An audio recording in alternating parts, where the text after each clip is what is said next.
Welcome to Fire Breathing Kittens, an actual play podcast. Every episode micro-plot is a complete adventure with a beginning and an end that fits into the overarching macro-plot of the whole season. Because they stand sturdily on their own, you can listen to these adventures in any order and can skip any you don't enjoy. Today we are playing using the combat mechanics from a game called Messerspiel. It's our first time playing, so we might make some mistakes. If you enjoy these mechanics, you can find Messerspiel on itch.io. Build your own Messerspiel character and play a game with friends. Speaking of friends, today we are joined with Kairos Sabotas. Greetings. I don't want to go back home. Thank you. Oh, yes, my parents. I have a shock of white hair. I am a little worn out from my last adventure, so my face is a little more sallow than it normally is. My eyes are used to be grayish color, and now they are not. I found new clothes. My last job actually paid me last time. I don't know where the money came from, but I'm wearing some nice scholarly vestments and tunic and breeches. Sorry, I'm very distracted. Sorry, what'd you say? I said your name, and I'm going to say the next name now. Liana Azra Lazuli. Hi, I am Liana. My friends can call me Lia, though. I am a blue-haired elf, fairly petite, about like 5'3", and my hair is bright, kind of azure blue, shines in the sunlight or moonlight. I have a pair of kind of silver horns, and my eyes are silver and slitted like those of a cat. And I'm wearing mage robes.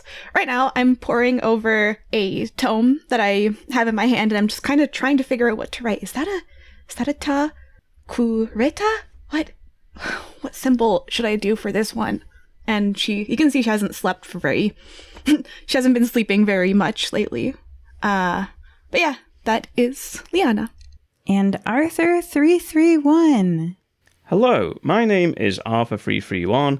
And I am an android, humanoid in appearance, a little over 6 foot.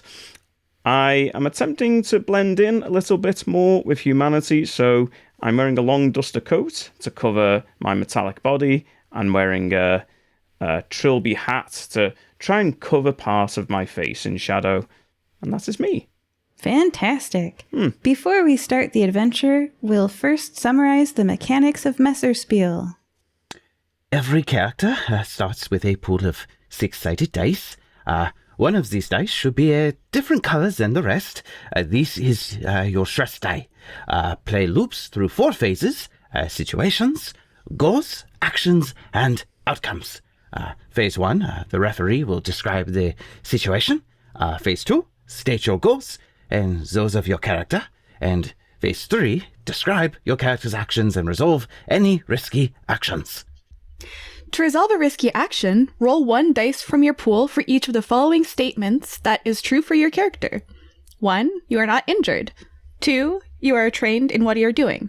3, you are expert in what you're doing. 4, you have assistance. 5, you have the upper hand. If you're under stress, roll the stress dice too. Whatever you roll on your stress dice, compare its result to the size of your pool. If the result on the stress die is equal to or higher than the number of dice left, remove 1 dice from your pool. Remove your stress die last. If you have no dice left in your pool, then roll 2 dice and read the lowest result. After rolling, read the highest result. 1 to 3 is a bad outcome. 4 to 5 is a mixed outcome. 6 is a good outcome. Phase 4. The referee will describe the outcomes. You may resist outcomes by rolling your stress die and narrating a new outcome. Wonderful, thank you. Arthur, do you remember how in the adventure The Sword and the Metronome you pulled on the sword in the stone and it slid free? I did indeed, and it resulted me in becoming a king. That's right. King Arthur, you are back at Castle Madrigal. You returned because it's the only clue you have about the Shadow Reapers, the council of people who had ordered you to kill for years on their behalf. The previous king of Castle Madrigal, King Thibault Grosvenor, not the temporary impostor king you and your friends deposed. The previous king, King Thibault Grosvenor, was a member of this mysterious council of Shadow Reapers. You possess his handwritten paper list of birthday presents for 13 other Shadow Reapers, but it seems to be encoded somehow, and you're not sure what it means, so you came back for clues. Being king has not been easy. You would walk into the kitchen and Chef Jaronis Rika would wave a shopping list of food ingredients at you for your opinion. For the listener, King Arthur is not one of the sorts of people who eats food. This is funny. Okay. Strolling into the Great Hall, a maid named Mabel Walker would ask what the quarterly budget should be for linen restocking. You would be walking down the hallway and Chenna Sapida would hop out from a corner to ask you about chair repair. The stable master approached you, asking you to honor them by naming the new foal. It went on, and it was all, well, a lot. So you appointed a secretary, Bertram Getz. Bertram has been incredibly useful during your time here.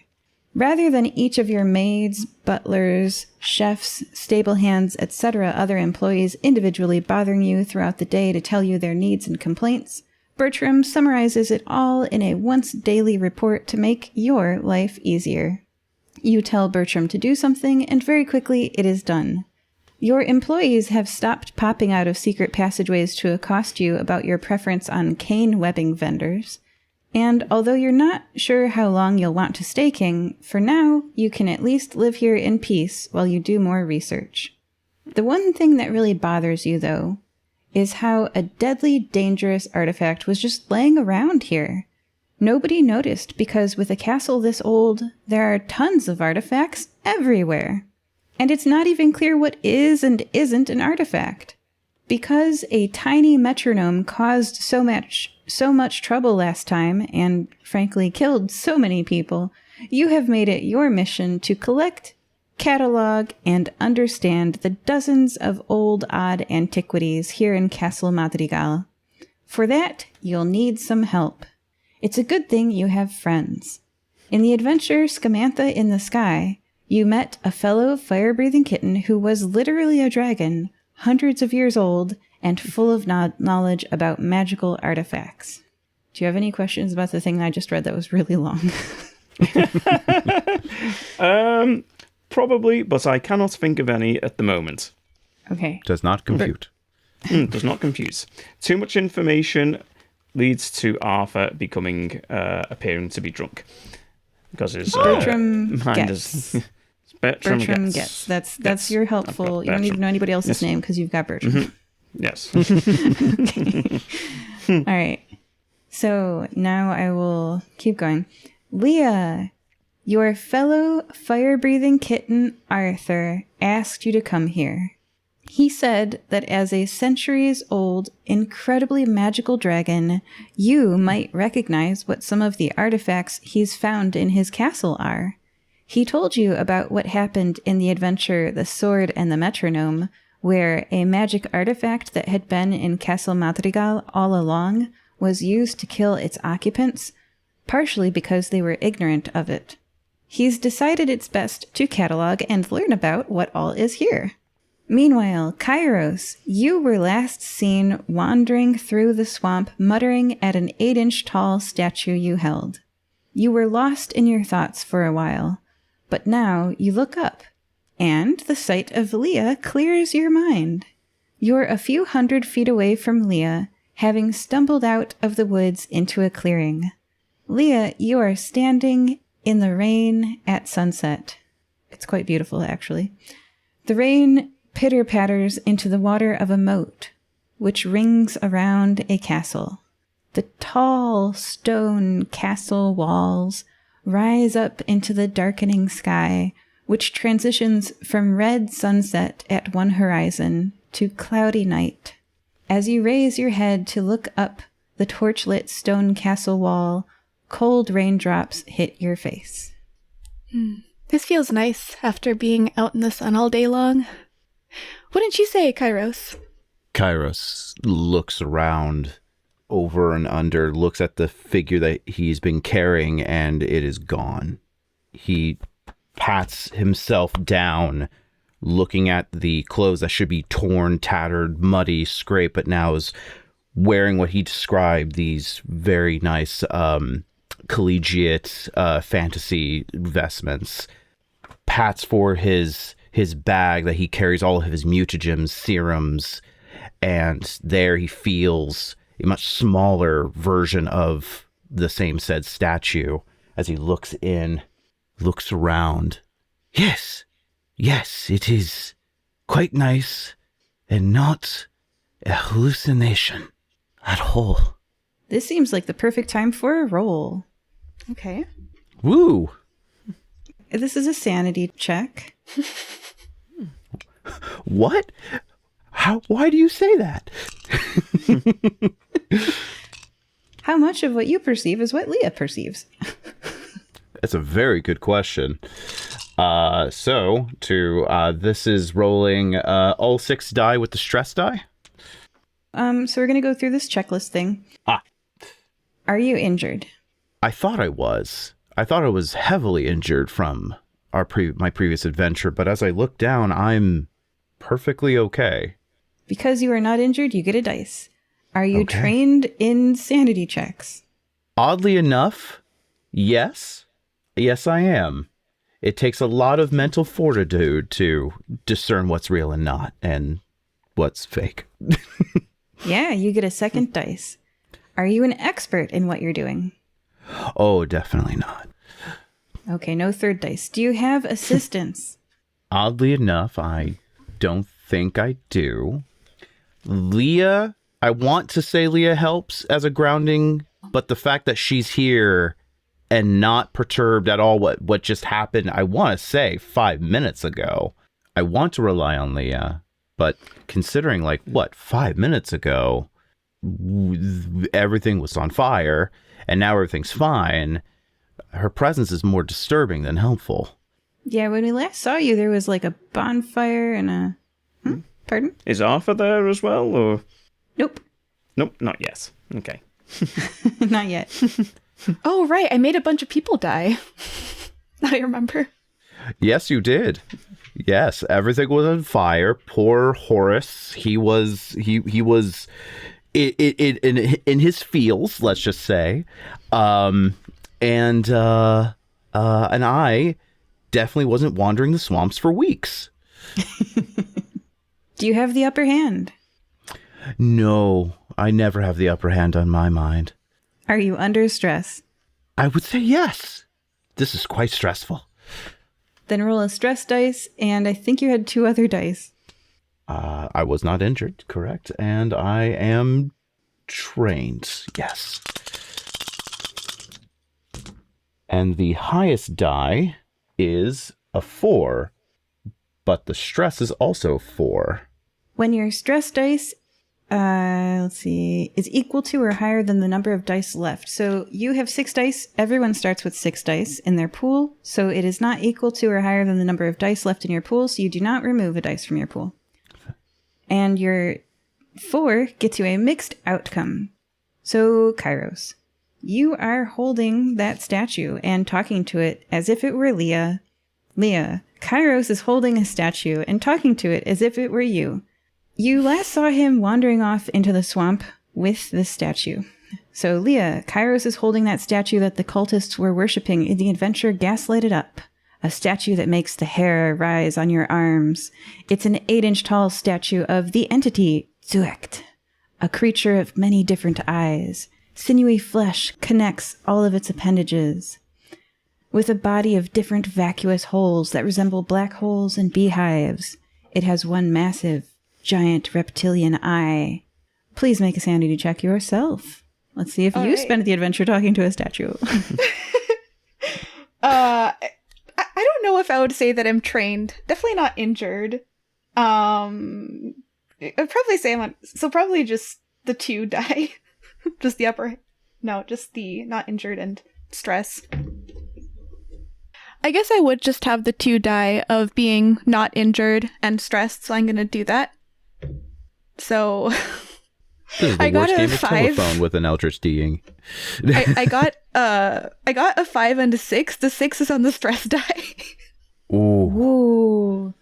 Great news for this roll. Bad news for future rolls. Please reduce the size of your pool to 5 going forward. But for now, you get a great outcome. You are able to recognize that this statue is affecting you and Kairos and tell him about it. So yeah, it's fascinating. I thought we were in this one for so much longer. I guess time got lost on me, which is not the first time. So I see you would that- understand if you. I'm sorry. Did you say something? I see that you're talking to the statue, and I make the statue look like me, basically. Like I make the statue look like me and look like it's moving and say, "Hey, up there, she's up there," and then gesture to where I'm where I'm standing, so that you're not looking at the statue and looking at me. Do I recognize the illusion?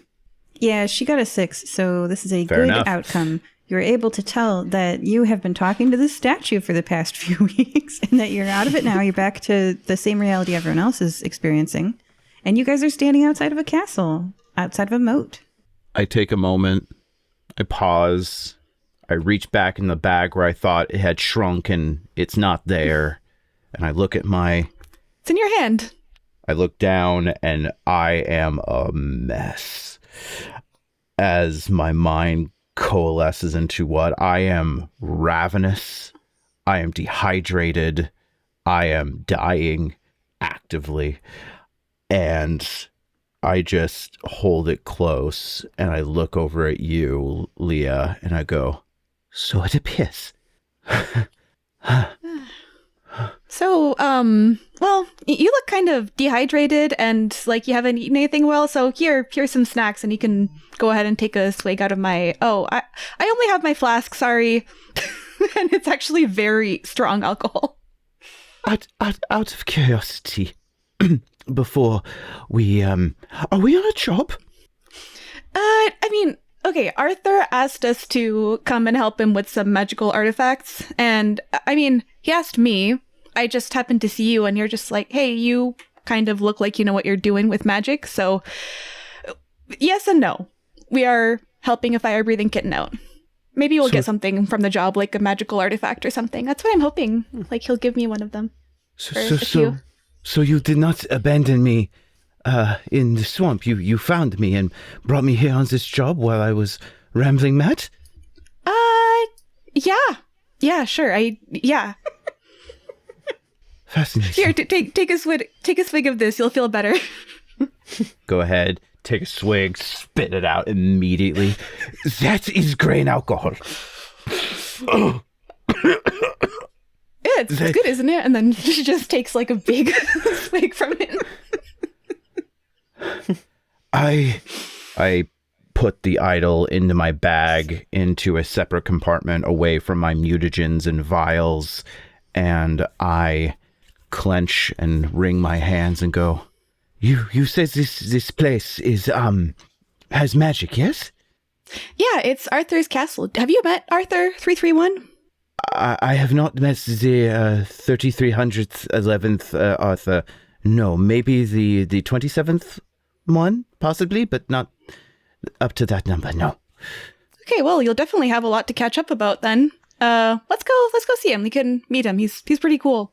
Yes, perhaps I need to regain my magic. I need to regain what was lost.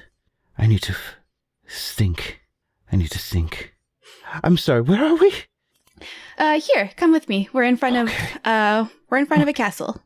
I look back at the woods as it just morphs in between the swamp and the woods, and I just clutch like a security teddy bear, the idol that is now in my bag, as I walk into this new area where I have been shanghaied into. The drawbridge lowers. Oh. A woman in a maid outfit waits at the base of the drawbridge on the castle side of the moat. She curtsies and turns, gesturing for you to follow her inside a stone hallway. Do you follow? Yeah. I do not follow her. I follow Lia. I have no idea where I am, so hopefully she does. Following behind the maid and behind Lia, you are walking through a stone hallway. The stone walls are decorated, grayed outlines where portraits used to be. Some of the portraits have not been removed yet. The paintings all depict the same man. He has red hair and a thin nose and is wearing a crown. The ancient crenellation decorations at the top of the stone wall have carved images of musical instruments interspersed with writing. The writing is not the language of the present day, but an older dialect. The maid stops walking. She curtsies politely and bows her head outside a wooden door. You hear a voice from within, speaking to someone else in the room. King Arthur, are you... Nope. I don't know. King Arthur, are you ready for today's report? Indeed, I am. Thank you very much. As a GM, fellow GM, I understand that immediate just, let me pick a voice. Hello? Not that one. I slowly open the door and poke my head out, almost like I'm expecting there to be like a lot of people around. And if a robot can show emotion, I'd show a kind of like relief that there's only 3 people outside. You said you had a report? Bertram clears his throat awkwardly, looking at the newcomers, and asking with his eyes King Arthur if he should speak or meet up with you later. You can meet up with me later, Bertram. I will speak to our guests first. I'll be in the room that is to hold artifacts. Marvellous. We'll be there post-haste. Lia. It's so good to see you, and thank you for coming to my request. And I do not believe we've met. Hi, Arthur. Yeah, it's good to see you. And like magic items are totally something I'm kind of my specialty. And this is Kairos. I was with him on another adventure. He's another fire-breathing kitten. He's seen better days, but he's cool. Okay. Yes, Kairos. This room of mine is full of clothes. It has a bath. I don't need any of these things, so if you wanted to avail yourself, feel free. You are an android, yes? Yeah, indeed, yes. Goes ahead, becomes very fixated. The mannerisms completely change and just starts like going around you in this weird inspection and goes, I have not seen something of my how. What is your designation? Do you know your creator? In a sense, I am designation Unit 331. I was never named and took the name Arthur myself. I was remotely piloted by an organization called the Shadow Reapers and made to perform assassinations. To improve my reaction time, I was also fitted with artificial intelligence, and over time I gained sentience and shook their control from me. And this is where I'm at the moment, learning more about humanity and being human, but also I want to find out more about these Shadow Reapers, the people who controlled me. Interesting. So you are built during this time, yes? I am unsure of my actual age. I believe due to my... I look down, you can see there's rust and dents all over my body. I do believe I'm quite aged and obsolete in terms of model. I imagine there are more modern, more dangerous models than myself present in the world at the moment. So if I was to put a guess, I would put somewhere over 70 years, but I cannot be 100% sure. Yes, no, I definitely see some of the differences. Certainly from my time. Yes, the model is certainly different. You look more like a Mark 47, but has some styling of the Mark 242. Very interesting. Tell me, are you having any sort of memory issues? Any sort of RAM build-up? I tend to find when there is too much information, my cache overflows, and I take on the appearance of being drunk. Yes. In a sense, what I will do is, quite similar to how you humans sleep, is disconnect for some time and clear my cache. Interesting. Could be a problem with your with a bad card. The circuitry may have gone eroded to. I could possibly take a look at you. If you like, see if I can repair some components, possibly do some damage. Maybe I could complete a memory dump. I could possibly, with the right materials, upload your consciousness. An android with its own autonomy. It's fascinating. You could have a look if you want, but I quite feel I like myself as I am at the moment. Mistakes and all, it is what makes me unique and makes me different. And even with the stuff like appearing drunk, I do not wish to change that. It's honestly quite funny. Like, you'll have a conversation with him and tell him a bunch of things, and then you'll just see him start stumbling around. There's like a very dark moment of this rejection of help, and this, especially around the talk of, I like myself, I like my autonomy. And then it just fades, and he goes, "Of course, yes, I would not want to risk that.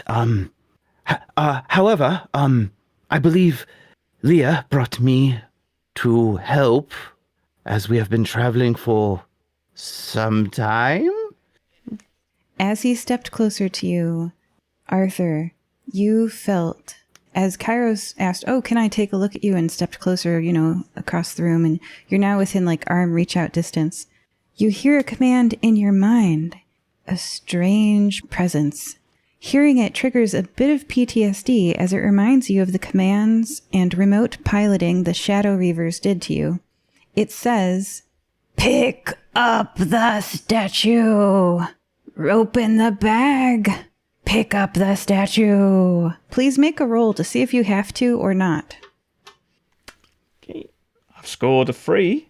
How many dice are you rolling? 1 for stress. I am injured. I've got a injured left arm from a previous episode, haven't I? So I don't think you should start out this game with 5 dice pool. You should start this game with a 6 dice pool. Okay. So I guess rolling for stress if it's PTSD. That was 3. Okay. Read through all of the things and let's see how many dice you get. So, are you injured? The answer is no. You get a dice for that. Are you trained in what you're doing? Have you resisted commands before? Yes. In fact, I'd say you're an expert in it because as a robot who broke free of mental commands, you were, if anyone, the only member of this group who is possibly able to resist these commands. And do you have assistance? Maybe nobody knows that you're hearing this voice in your head, so probably not. And do you have the upper hand? You absolutely do, because your PTSD is, if you had adrenaline, it would be pumping right now. 1, 2, 3, 4 dice. Okay. You are under stress, so please also roll your stress dice. Right. 5 dice. Keep track of which one the stress dice is. Yep, I've got a separate colour for my stress dice. Okay, so the stress is 5. You do not reduce your pool. Perfect. Continue. Right. Expertise. Just bringing up the rules now. I'm confused. You roll all your other dice and you look for what the highest one is. Oh, the highest one is 5. Okay, that is a mixed outcome. You reach toward the bag, but you do not flip the flap open. Kairos, you very much notice that Arthur has reached toward your bag, toward where the statue is in it. he has resisted, but you can be like, whoa. I just move the bag, and I'm going to try and feign ignorance as I say, I see you may have sensed the many glass containers. I have. Indeed. Yes.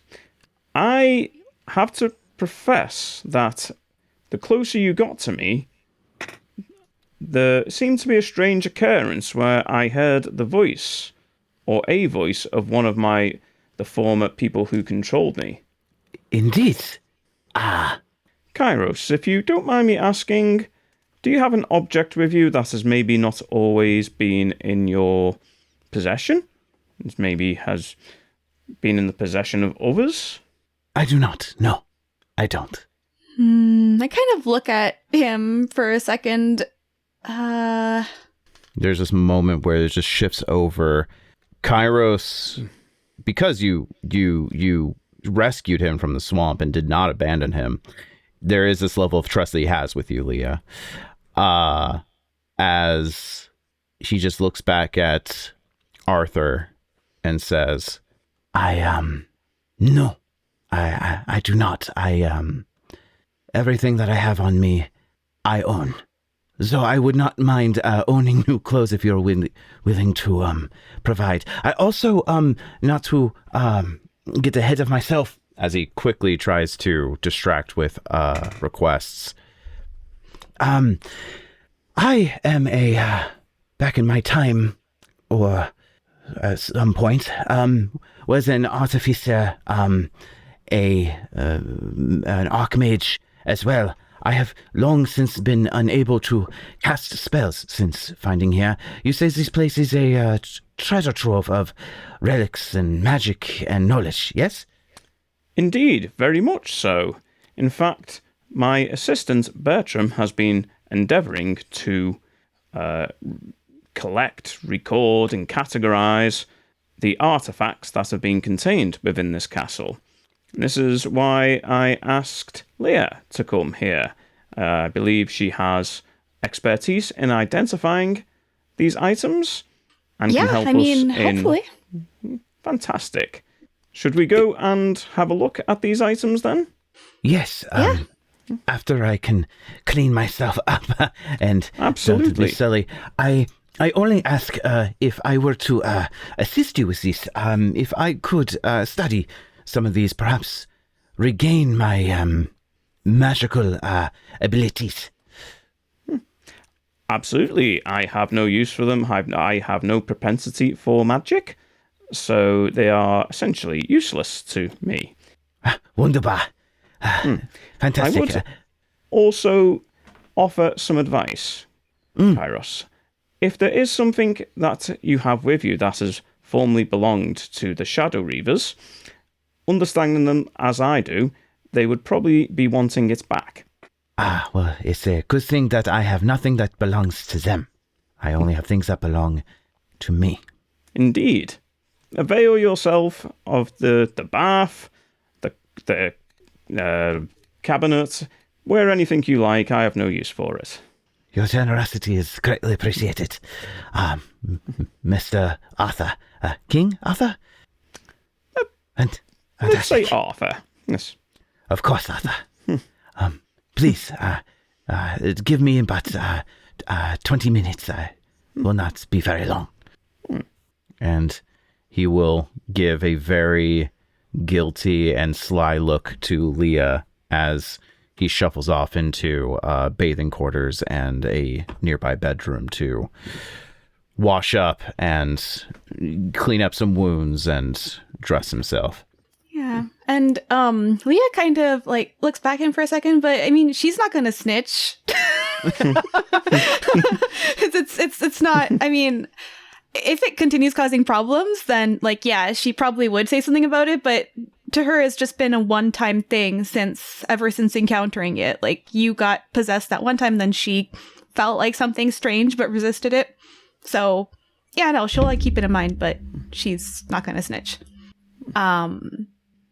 So yeah, I turn to Arthur and say, so you're a king now? What's it like being king?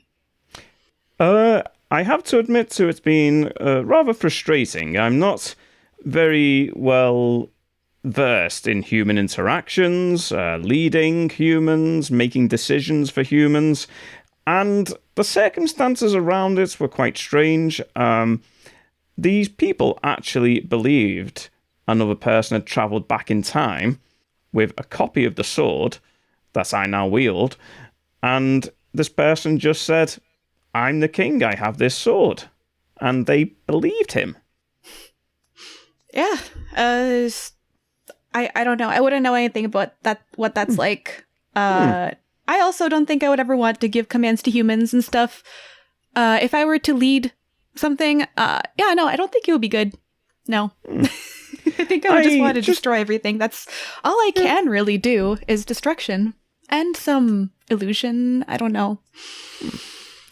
Well, I too, mostly my function was to destroy, kill, assassinate, but somehow I've managed not to do that to any of these people, so Bertram has been a great help, but I imagine I must be doing something right if the general place is not burnt down yet. Yeah, I'd say so. Looks like you're doing great. So, where should we start? Well, Bertram has gone to the artifact room, where he's assembled a number of these artifacts. I'm very interested in seeing if there's anything that can translate this list of birthday presents for the Shadow Reapers. They do, I will say one thing for the Shadow Reapers. They are very considerate of each other. But hopefully, by translating this list of birthday presents, I can find out more information on how to find them. Speaking of the list of birthday presents, your GM is sending that in the chat right now. I feel like you guys are talking about that topic, so let's... Yeah, we're murderers, but, we're not monsters. We recognize each other's important dates. Former King Thibault Grosvenor's note looks like this below. Let me double check that I sent it. Yes, I did. Okay, it's in the chat. Former King Thibault Grosvenor's note looks like this below. You also see a sketch in the margin of the page. The sketch shows honeycombs dripping honey that solidifies into a person's shape. It's labeled Lethal Enforcer and Executor of Serious Assault. LEESA. Next Generation Robot Design Model. I've sent the table in the chat. Please alternate reading a row from it until you read the entire table. Thank you, players. I'll go third. I'm not in the room, so I'll go second. I guess I'll go first then. Is this in the other chat? On our chat here? I think I've got I'm getting mixed up. I am sorry. So is this the list of birthdays that we're talking about, or is it another list we're talking about? The one that says name, birthday, gift is the first row. Yes. Right. Okay. Yeah. Do apologise. I thought okay. I got myself mixed up because I was making notes on different things there. So, name 1. DJ Alaya Mantis. Birthday, July the 32nd. Gift, Birdcage. Alvin Raw, April 87th. Gift, apples. Oscar Relish. Birthday, August 42nd. Gift is a silver whistle. Stephen Rottentool. Birthday, March 41st. Gift, a cooking sieve. Chloe Namva, November 0th. Gilded seal. Oliver Califui, I think. Birthday, September 56th. Gift, Toy Dragon of Lia. Uh-oh. Admiral Liz Crawrish. Birthday, July 99th. Gift, a toy puppet. Sandy Toting PhD, December 45th. Toffee. Loretta Oregon. Birthday, July 15th. Finally a normal day. Gift, charcuterie. Maura Rabbiting. Birthday, May the 50th. Gift, flowers. Nanny Sans, February 29th. Ooh, leap year. Framed family photo. Carrie Erie. Birthday, June -10th. Gift. A new piece of security software, a physical disk. Okay. Rob Trexzoo. Birthday, January the 72nd. Gift, fuzzy socks. Am I in the room with this, or is this happening as I'm away for a bit? You all meet up in the hallway. I imagine you're fresh and clean now. There's like hundreds of bedrooms in this. It's a castle, so like sure, you can stay in a guest suite. There's clothes and stuff in there. All right. So you all meet up in the hallway and you're examining this list, and Bertram finds you as well. He's walking up to you as you guys can discuss for a little bit. So what is with these dates? Just gonna Interesting, go isn't say it? It's... I'm just going Dates to... Oh, I'm sorry, please. No, carry on. I'm just going to say this right at the top. This is a group of assassins? This is a list of the assassins and apparent birthday dates and gifts. Although, obviously, it doesn't make much sense with the dates that don't actually exist for the majority of them. So what is the over-under that this is just a simple code that needs to be cracked? That is what I was thinking, and given that the previous king had a propensity for recording artifacts, I was hoping that maybe one of these artifacts might assist in the decoding of this list. Okay, with the dates, that actually makes sense that they're codes. Because if you write them with the month as the number and then the day as something else, maybe that's going to help crack it. For all you listeners out there, the referee is slowly nodding in approval. So, referee, are these gifts that we can, is this just a list of gifts, or can we see them and touch them and stuff? It's a paper list written in King Grosvenor's hand, and in the margin is a drawing, a sketch. The sketch shows honeycombs dripping honey that solidifies into a person's shape. It's labeled Lethal Enforcer and Executor of Serious Assault, LEESA, Lisa, Next Generation Robot Design Model. So it's a literal piece of paper with that table of things on it and that sketch in the margin. That's kind of a border or a stamp or just a identifier of some sort. Okay. Why is it dripping in honey of all things? That sketch. Why have you met this person or robot before, Arthur? Unfortunately, the king was deceased at the time I procured this list. I've not met this robot as of yet, but given my advanced age, I would have to assume that this is probably a more up-to-date model. I would imagine, considerably more dangerous than I am. So, is this not a, do you recognize these names from your former associates, or is this something more sinister like a hit list for said upgraded model? I think finding the translation is the key to this, I would say. Unfortunately, my knowledge of the Shadow Reavers is hazy at best, as I was remotely piloted. I was never to help them in the anonymity of assassinations. There was no information shared with me. I was just basically a puppet used by them until I achieved sentience.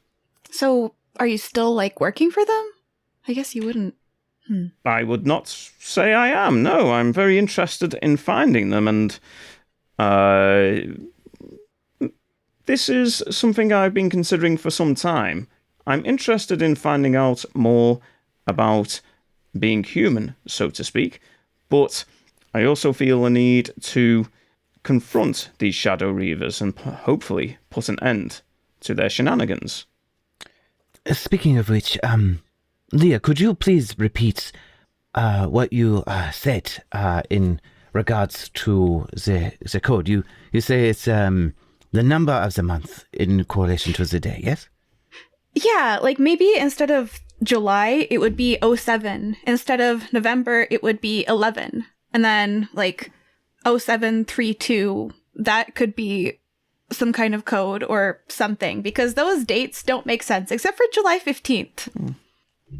Well, and February 29th, but I suppose. Interesting. And please, let's not forget rudimentary calculations. If we do take Leah's advice, or it appears that all these birthday dates translate into 3-digit numbers. Or 4-digit in some cases. Or 4-digit? Then I am wrong. Well, I had not made my way down the list all the way as of yet. Also, I'm looking at this list, and why is there a toy dragon of me? I thought that museum closed. I mean, I get that it would... That's the only thing I could think of that could... Yeah, like there's a museum that could have been a souvenir. Did you have a large following of fans? Loyal worshippers? I didn't think so. I never thought so until I came across a museum. But that museum wasn't dedicated to me. It was dedicated to, a person who... A lot like you, Arthur, I was also controlled by someone, but it was just a person. His name is Lich of Orovale. The museum was dedicated to him by a mega fan, and I don't know. I mean, it was empty when I went there, but supposedly there have been customers, and maybe one of them got you a souvenir from there. You, from his arm, Kairos has downed a vial of some weird murky white liquid with some of that with like the glimmer dust that some bartenders will put into some really special drinks. He'll down that, and his whole forearm will split open so it lays flat like a book, and it is now, his flesh is now very like the consistency of memory foam. And so now he is like with his finger doing indents into the flesh to notate the numbers in correlation with each other as he's looking over back and forth. And as he's going down the list, goes, are these coordinates? My geography is a little off. That Make a roll. could be. Make a roll. I will make one. I'm not injured. In fact, I'm feeling rather refreshed. As far as trained, I do not think I'm trained in codes and whatnot. I am. I think time coordinates. I'll give you trained but not expert, because as a time traveler, you did have to go to the right place. Gotcha. Okay. I am trained, not expert. We do have assistants as we are gathered together trying to pour over this. And I want to, as far as puns go, I do have the upper hand as I'm literally using my arm as a writing pad. If you allow that. And you're not stressed. You don't have to risk your pool decreasing. And that is a 6. Hey, a good outcome. Confirmed by the GM. These are coordinates. They are physical places around. You guys are on a planet called Erwan and on a continent of Kalatar. And I mean, New Anthera is the city that the Guildhall is based in, etc., etc. Yeah, you could go to places based upon these birthday dates. Well, marvelous. And then Bertram seems a bit distressed, and he comes up and says, King Arthur, there are 2 things on the agenda today, but I must add one. Jenna hasn't been seen since the banquet last night. Jenna hasn't been seen, you say? Where was she last seen? Chena. Oh, Jenna. Jenna, Yes, she hasn't been seen since the banquet last night. And then there are 2 other things on your to-do list. But Jenna, she's missing. I have horrible flashbacks of the werewolf attacks that weren't werewolves at all. Indeed. That is- Hopefully they will not be werewolves this time either. Well, obviously, the needs of my subjects come first, so we will have a look at where Chenna was last seen and see what we might be able to find. If you are both agreeable with that, we will, I promise you, get round to the artifact soon. Yes, of course. Whatever you need to fulfill our bargain, of course. Looks at an So, arm, Bertram. goes, I'll admit I forgot to make a mutagen to reverse this. Give me 1 moment. and he just goes in his bag and starts mixing stuff. I mean, if you need to write stuff down, I got another notebook you could use. Yes, but there is a possibility that someone could take that away. It's a lot harder to take away my arm. 1 moment. Just tinkering glasses, drink something. The whole hand and arm swells to like Popeye proportions and then just deflates. That'll have to do for now. Yes. Anyway, I'm so sorry. What were you saying? I said that Yes. Chenna didn't show up for work this morning. I look at the list. So, I guess our first port of call would be Chenna's room or chambers. Okay, and Bertram will take you there. You visit Chenna's bedroom. This is a big castle. Like, as far as real estate goes, you're not sure how much this kind of place would cost, but, like, you got sweet digs. There's a lot of bedrooms here. You visit Chenna's bedroom. It's a small servant's quarters with an arched window with pretty glass on it that throws color over the stone floor of the room. She's not here, and the bed is made.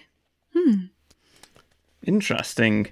The bed is made, which indicates that she finished or got dressed here and was possibly on her way to her duties.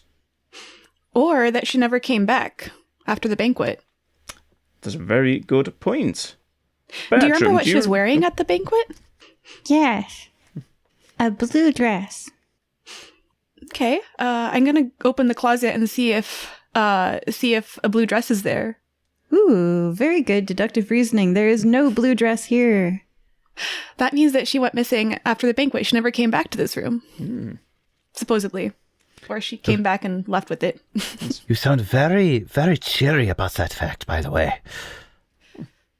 Who? Me or Bertram? Oh, you sounded very, very upbeat when you said that she went missing. I assume because of the deductive reasoning and not because she has gone missing. Yeah. Uh-huh. For sure. I have to admit that Leah made some deductive questions and reasoning that I was not able to, so I can understand her enjoyment in the success of that. Of course, Yeah, of course, because- of course. We are now one step closer to finding out why she's missing, because now we know when she went missing. Always like to ask. You never know the type of company you keep, where depending on their enjoyment in certain things, nice to be on the same page. I'm going to look at the bed now. And I'm going to go ahead and take a look under the mattress, see if there is anything there. I'm going to keep on questioning Bertram for a little bit. Bertram, do you recall what Chenna was doing at the ball last night? So was she talking to anyone? She was drinking heavily. You find nothing she- under the mattress except for some money. About $300 in like modern currency is worth. I'll put the mattress down and I'll add a coin. I'd like to look around, just like the other parts of the room, like desks, chests, wardrobes, that kind of stuff, to see if I can find anything, any clues, any letters, something like that. Okay. I didn't make Kairos roll, so I'm not going to make you roll, but I should have made Kairos roll. So anyway, You also find like a cute pen and some stationery with flowers on the edges, but that's about it. Did everybody see the $300 under the bed, or just Kairos? Okay. Nothing's there but personal savings. You pay your workers well, yes? Bertram handles all of those needs for the workers. I turn to Bertram. You pay his workers well, yes? Oh, yes. Great. So, in that case, if she had gone missing, I guess the next step is to determine who was last to speak with her at the banquet before she wandered off drunkenly. I can take you to the banquet hall. Perfect. I suppose that is one way. Did you happen to see who she was speaking with at the banquet? She was in one of those private rooms that we've just set up. We can go there. You guys start to walk down the hallway. The maid from earlier who let you through the drawbridge approaches. Oh, King Arthur and friends! She's slightly out of breath, running down the hallway to you. Good news! She's coming from behind you. I have word that Jenna has been found. She was just passed out on her bed. Oh, good. Thank goodness. Oh, good to see you, Your Highness. Good to see you, Bertram. So you can stop looking, Your Highness. I am relieved that she is safe. We are fantastic at our job. Yes. And simultaneously very bad because we were just in her room and she was not there. Yeah. Passed out on her bed, you say? Or was it another her? May I inquire of your name, maid? I'm Mabel. Mabel Walker. Mabel. You met me. Yeah, I was the first person in the castle you met. And it's been yes. weeks. And remember when I let you in the drawbridge the first time and it was raining and we talked about yes, and how I shook you violently, fiancé... didn't I? Yes. Yeah. Well, maybe I do apologise for the violent shaking of yourself at that time. I just received some information that the Shadow Reavers had been active in or around the castle. I would not like to shake you violently again.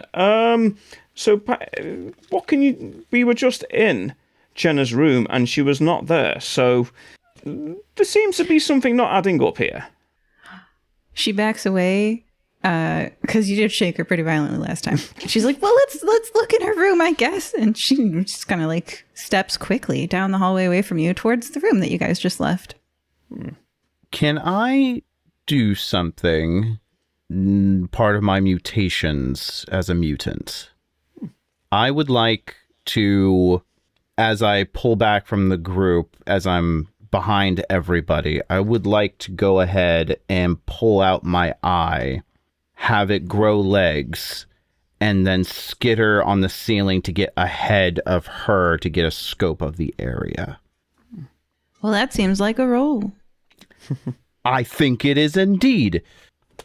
Let's see here. I am not injured, though, depending on... you know what? I'm going to say this does injure me, as I'm literally pulling out my eye. I am trained and an expert in mutations. I do not have assistance, and I would say it's up to you whether or not I have the upper hand here. Sure. Alrighty. I am not stressed either.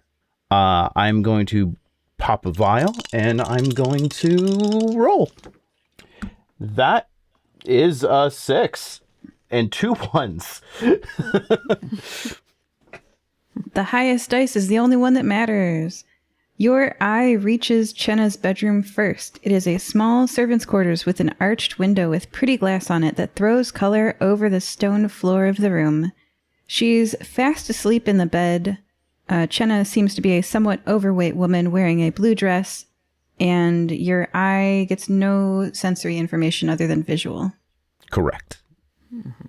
Just going to go ahead and skitter and scuttle. My vision, like a chameleon's, is split with my left eye focus on the people in front of me, my right just kind of rapidly scuttling and turning around. And I'm just going to keep my eye on the ceiling, as this was the room we were just in. So weird. But that's what I do. I leave my eye on the ceiling, which is a sentence. Does your eye observe this Mabel doing anything when she comes in before us? Referee. She waits outside the door for you guys to reach the door. So if we go in there, do we also see Chenna? I'm going to go in the room. You see Chenna and you smell Chenna.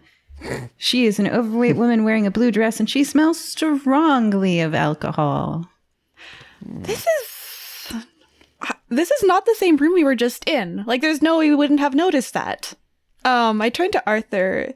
Does the castle have rooms that change or anything like that? The castle does have secret doors, compartments, routes. So it may be worth us searching thoroughly this room to see if there's any entrances other than the front door. Is there any possibilities that, and I will leave this up to Lia, as you are an arcane expert, could there have been an illusion placed on the room where we could not have seen it before? I'm going to try to determine any kind of magical traces or spells on the room. Make a roll. Okay, so I'm not injured. I am trained. I would say I'm an expert. Is anyone helping me with that? Like anyone else searching for magic? I would love to help as I'm trying to learn my magic again. Okay. Would I have the upper hand? Against? I guess looking for magic. I don't know how to determine that. Yeah, because you're like a dragon, so I'd say your magic is probably strong. Okay. I'm not going to roll the stress dice. Oh, wow. I rolled 2 6s, so yeah. That is a good outcome. All right. You look around the room for magic, and apart from like your typical background noise of like we are in a very ancient castle that has been lived in for a long time, and like that kind of does impart, something into a place to be lived in. This lady is face down in the bed. She like grunts and grumbles and scratches, and like repositions. She's asleep, right? Mm-hmm. And you're inspecting the room. Now you got a 6. That's not a mixed outcome. That is a good outcome. So I'm going to say that you notice that her neck, she's, face down. Her neck has 2 small red scabs on it. And that has a small signature of magic. Okay. Does it look like a vampire bite? Uh-huh. Okay, I'm gonna look closer. Could I tell how fresh the bite is? Uh-huh. Pretty fresh. Okay. Like within the last hour? Or no, 2 hours, night? This is the GM wishing that they knew more about like scabbing like timelines. It's fresh. It's fresh. Depending on how red the scabbing is, depending is how fresh it is. If there's oozing, pus, it's been around for a while. If it's really fresh, if the scabbing is still that resembling of blood, that means the scabbing is probably maybe hours old. The scabbing is hours or less old. Okay, I'm gonna say, so China was bitten by a vampire sometime last night in the past few hours. Oh, Bertram goes, werewolves and now vampires? What is a vampire? Leah kind of like looks at her feet. Something, it's a being that can do many things, but of those, they drain a target's blood, and they also can make someone into a vampire. You can also become a vampire by drinking someone's blood. Don't ask me how I know that. Fascinating. We did not have those back in my timeline. So fascinating. So where do we find this vampire? And do we politely ask him to stop? It's currently daytime. The last time I encountered a vampire, I I may have threatened to burn him alive, and previously also the same vampire I had ran out of a castle by accident. So I have a feeling that possibly somebody has a bone to pick with me. Oh yeah, and I remember we started a civil war back in that village. I may have accidentally also killed and decapitated some of his vampire minions. I see. I'm going to have to ask something, as I am a newish member of the Fire-Breathing Kittens Guild. Does this adventuring guild solve any problems? Or do they just cause all of them? That's really subjective. I mean, it honestly depends Really on is how not. you... It is a binary answer. Like, solving some problems, creating others, solving problems entirely, making them disappear, making things disappear. Really depends. Indeed. Fantastic. So this individual, we can only find at night because they are clandestine, or they have weirds. They'd be really easily recognized in the daytime. Well, it's kind of painful for them to go out in the daytime. Like the sun often burns them, depending on what stage of vampirism they're in. So they tend to be nocturnal. Ah. Indeed. Allergic to UV rays. Interesting. I could possibly make something up about that. Huh. Fascinating. Oh, actually, hold on. Referee, you said the sun was setting at the beginning, so it would be nighttime right now. Indeed. Ooh. Oh, so would she have bitten? Would she have been bitten during the daytime then, or did the banquet just happen earlier? Actually, I guess I would ask Bertram that. When exactly was this banquet? She was missing for a whole day. So it was last night? Yeah. So she got bitten by a vampire during the daylight. No, she was missing since last night. So I return her now. I'm curious. Is Mabel still in the room? Mabel is still standing outside the room, looking at you apprehensively. King Who shakes people. Mabel. What a title. The shaker. Would you mind stepping into the room, please? Of course, sir. She steps in. Yeah. Mabel, I do appreciate the work you do. I would also appreciate your honesty, if it could be shared, because we were just here, and Chenna was not in the room, and now we find her apparently bitten by a vampire. So, can you, Mabel, please be honest? I promise I won't shake you, but can you tell us a bit more about what has happened here? Make a roll. So, I would say I'm not an expert in interactions with people. I'm not injured. What? The guy who just shakes random people? Not an expert on people? And what else is there? Not injured. I'm guessing my stress is up a little bit because I'm just realising that maybe I'm being targeted as well. So, what does that... I think So how one many- for not being yeah. injured. If your friends help you, that'll give you a dice. You don't have the upper hand. You're not trained. You're not an expert. And you are under stress. So are your friends helping you? If so, 2 dice and a stress dice. If your friends aren't helping you, 1 dice and a stress dice. Dealing with people's hard. Are my friends helping me? I'm not sure they are, because I'm the one asking the questions, really, aren't I? Are we friends? I can make you look more polished with an illusion spell. Make you look a bit better. Give you some aura. That sounds good. Yeah, we'll go for that. Okay, my stress is 4, and the highest of one is 5. What's your pool size? 3. You started at 6. Oh, yeah, then- it's still 6. Yeah. Okay, then your stress dice does not remove 1 from your pool dice. And what's your highest dice? It can include your 5. stress dice. Okay. The highest dice is 5. A 5 is a mixed outcome. So mixed means both good and bad things. So your exact question for Mabel is? Please tell the truth. Okay. All right. So, mixed outcome. She doesn't have any information for you, but you didn't shake her. So, as far as building trust with the servants / your employees goes, not shaking them is a great first step. So, before she had been kind of like afraid of you, understandably apprehensive, nervous, not doing her best, not performing at her best around you. But as the weeks have gone by, and as you have, for this time, you seem to remembering her name so far for this interaction. You did say Mabel this time instead of, hey, you, what's your name again? Because you've done that about 5 times since you've been here. Each time she's been like, I was the first person you met. So this time you said her name.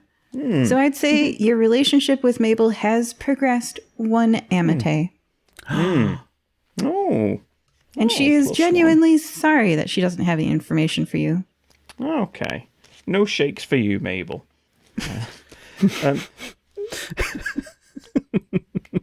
Can I observe if there's any like marks on Mabel's neck? Maybe like older bite marks or anything like that? So yeah, it's very visible that there are no marks on her neck. And how about Bertram? Also no marks on Bertram's neck. So it appears this is not becoming an epidemic of vampires as of yet. I look up at the ceiling and my eye drops feet first. The feet itself is the neural cords as it just pops in and then just digs its way back as I blink a couple times. And I look around and I say, it's very interesting. How will this vampire get in? Are they a master of stealth where they can break in at any time? Well, I mean, they can turn into bats, I think. That's the thing vampires can do. They often have some kind of magic. And yes, they're quite good at stealth because they have to be sneaking around a lot. As this is me above table now. As someone who decided to, for some reason, make a character choice where they have no idea about vampires, I... Yeah, no one one of the most famous mythical creatures. I will ask how, this is me above table, how did he get in with no one inviting him in? Oh, well, maybe he was invited in. That's what I'm saying. But Kairos does not know that. So Kairos is going to go, Master of Stealth, fantastic. Able to get into places. Do you say they can just get in anywhere? Just being able to transform into anything? I don't think that's a common vampire thing to transform into anything. They do typically have to be invited in, but I guess they can find other ways. I don't know. Been trying to research them a bit, but that's not my strong suit. Wait, they have to be invited into somewhere in order to enter a premises? Yeah, typically. Maybe we should ask Chenna. We should wake her up and ask her. I turned to Bertram. Is this a regular thing for her? Is this in character for her to get like drunk and be hungover and stuff? Sadly, yes. I'm sorry about you guys about her. But hearing that she got bitten by a vampire is good that I did. But no, Yeah. she does this all the time. Yeah. Well done, Bertram. Well done. You deserve a raise. Thank you, sir. I'll turn to Arthur and say, do you know someone you could ask to bring her, like, I don't know, her favorite hangover food or something? Because I'm thinking we should wake her up and ask her, because she'd know best.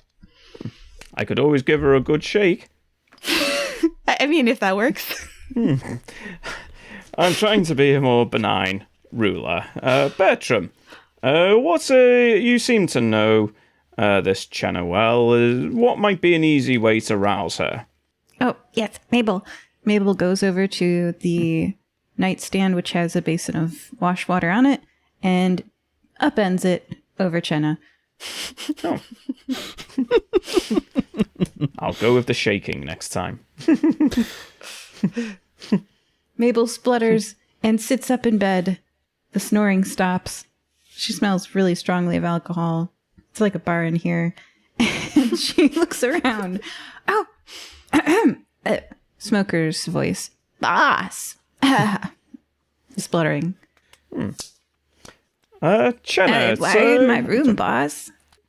Oh, no. Chenna. And she sees the time. Oh, no. I'm late. Chenna, there'd been some concerns that you'd gone missing. So we came to check on you to see how you were. Please don't fire me, boss. This job's all I got. I mean, I really don't want to. I just really think it sounds like you need some help.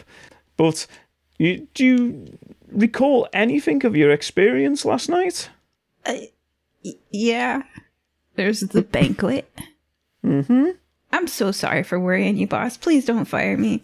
We were just having a really good time at the banquet last night. Weren't we, Bertram? Weren't we? It was a good banquet. I must have drunk a bit too much, but don't worry. It was a good time. And I seem to have made it back to my bed at the end of it. Do you recall what happened after you left the banquet? You guys ever seen the facial expressions of an alcoholic trying to remember what happened? Unfortunately, yes. Yeah.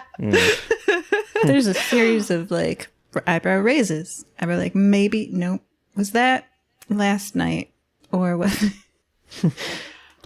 I'm going It's to... something Leah knows. Oh, no, go ahead. This is something Leah knows very well because her current, teacher, master, adoptive mom, she's an alcoholic and she often has to ask this stuff. Sometimes it's hard for them to remember. Like, they get flashbacks. yeah, I remember. I was in the banquet hall with the little rooms that you guys constructed that make it so nice and cozy. That's where that's the last thing I remember. I lean into Lia and whisper in her ear, and I say, you say something about vampires mutating other people into vampires? Yeah, if they bite them, often they either transmit vampirism unintentionally or intentionally to make someone into their spawn or into their thrall. And they do this with determining the hole placement with the canines, yes? I have no idea. Okay. Chenna? Yes? Yeah. Hello there. Greetings, I am Kairos Septas. We're doing just a bit of investigative work. Could you give me a big ol' smile? Oh, she shows you rotten teeth. Outstanding. Clearly, you're being paid well, but not have a dental plan. This is also something I'm curious about. You say they drink blood, yes? Yeah. And I look to Arthur. And you say that she is a imbiber of alcohol to an extreme level, yes? It does appear that way, yes. Was I'm there getting any... better. Oh, of course you are. Yes, you do you. Was there be any adverse effects of said person who would ingest in blood of that of, say, an alcoholic whose blood would be quite polluted with said alcohol?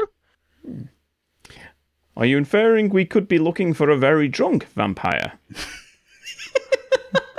Honestly, I never... Anything is possible.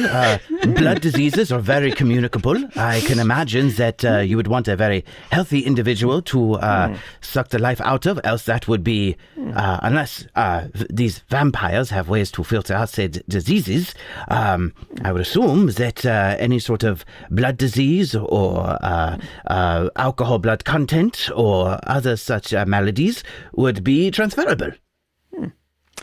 When last I encountered this count, last name I cannot remember. Changing my memory must be going again. He was drinking alcohol, so he does have a taste for it, and maybe he's just cutting out the middleman, so to speak. I mean, if a vampire was an alcoholic and wanted to imbibe through savage means, yes, no, that would make. I mean, honestly, that just makes sense. Indeed. I mean, blood mixed with alcohol, that could taste really good. I've never had a blood cocktail, but now I kind of want one. I'm gonna turn to Chenna and say, hey girl, do you remember inviting anyone to your room last night, or being invited into a small room or something? Yeah. We were in those small rooms in the banquet hall, newly constructed. Very nice. And who are you with? Party hardy. Oh, Who are you with? Yeah, no idea. Bertram? Oh, Chenna. Bertram's like, no.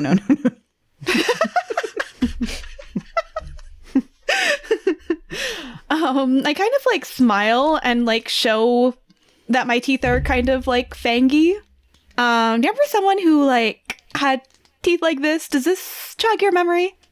Trying to make her have a kind of flashback to it if she saw it.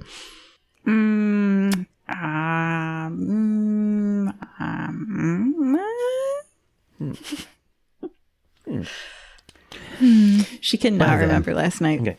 For the players. Well then, So, please.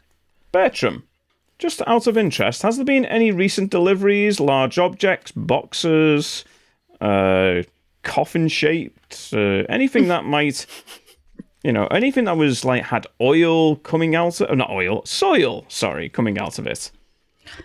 All the time, King. There's hundreds of people living and working here. We get deliveries like all day, every day. The kitchens, the laundry, the just general furniture maintenance. I deal with a lot for you, King, and I just want you to know that there's a lot of shipments. I mean, a raise was mentioned earlier, and I don't want to bring that up again, but perhaps. Very well, you don't have to bring it up again. We'll just carry on.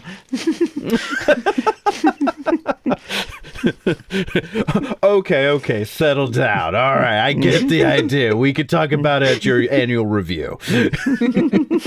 Oh, thank you, sir. Although I would expect my assistant to be managing the staff and their needs a bit better. If you got somebody who's plainly got alcohol problems, I have to question the assistance you're giving her. I'm sorry, sir. I'll do better. Thank you. Should we go and check out these banquet halls and these small rooms? I think so. If I may, if these are individuals of stealth and guile, it may be very difficult to find. Is there a way to perhaps lure this individual as he is hunting individuals? Actually, Cairo, you did give me a moment of inspiration before. You mentioned canines. Yes. Bertram, do we have any hunting dogs in this castle? Yes, sir. Absolutely. Yes. And they'd be very good at, I kind of like gesture over at Jenna, smelling where she's been. Yes, well, sir, we know where she's been. She was in the banquet hall. But in between, I mean, like following the scent to follow where she's been. Oh, that's a good... Yes, I will go get the hunting dogs, and I will meet you in the banquet hall. Okay. Marvelous.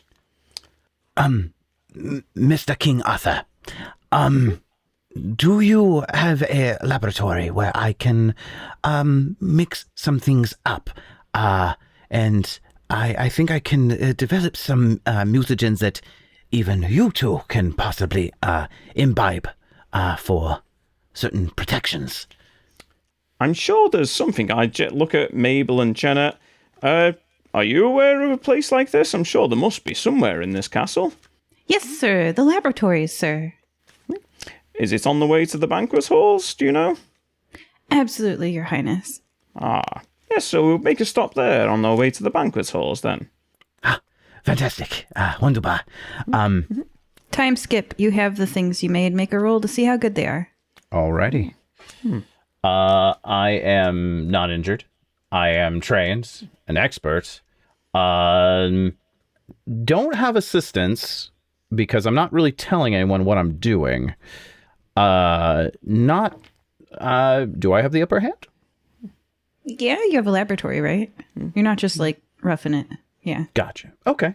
And I'm going to say for drama, I am going to add a stress die because I'm whipping these up quickly with some limited knowledge of vampires, because these are mysterious creatures that no one knows about. And this is a potion for an android to drink. I might have forgotten that detail. So this is, frankly, for me and Lia, which, as a dragon physiology, might have also forgotten. Yeah.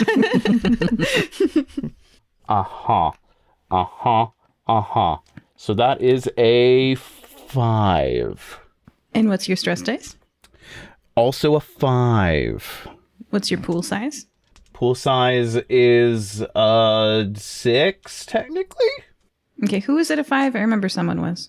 I believe I am. Lia. Because Okay. I lost one. Yeah. All right, well then with a 5 you have a mixed outcome. You would say one of these potions will protect someone from one hit. But which potion it is will be determined in that moment. If you fail that protection roll, it'll be the other potion. Gotcha. Okie dokie. Okay. This, when imbibed, will give you some momentary protections. Especially if they are trying to drain your blood. Could be good or bad. It's kind of on the fly. I have no idea what these creatures are, so I'm kind of chemistry is really a mixture of science and art, really. As they head into the banquet hall, joining us for part 1 were Lia, Yeah, I know a few things about vampires. Arthur, I have a feeling my past actions are coming back to haunt me. and Kairos. I frankly have no idea why I'm here. And goodbye. Leave us a review on iTunes and we'll read it on air. Goodbye. It's the mid-episode break. Did you know? We don't pay to advertise the show, so the only way we can grow is if you tell someone about us.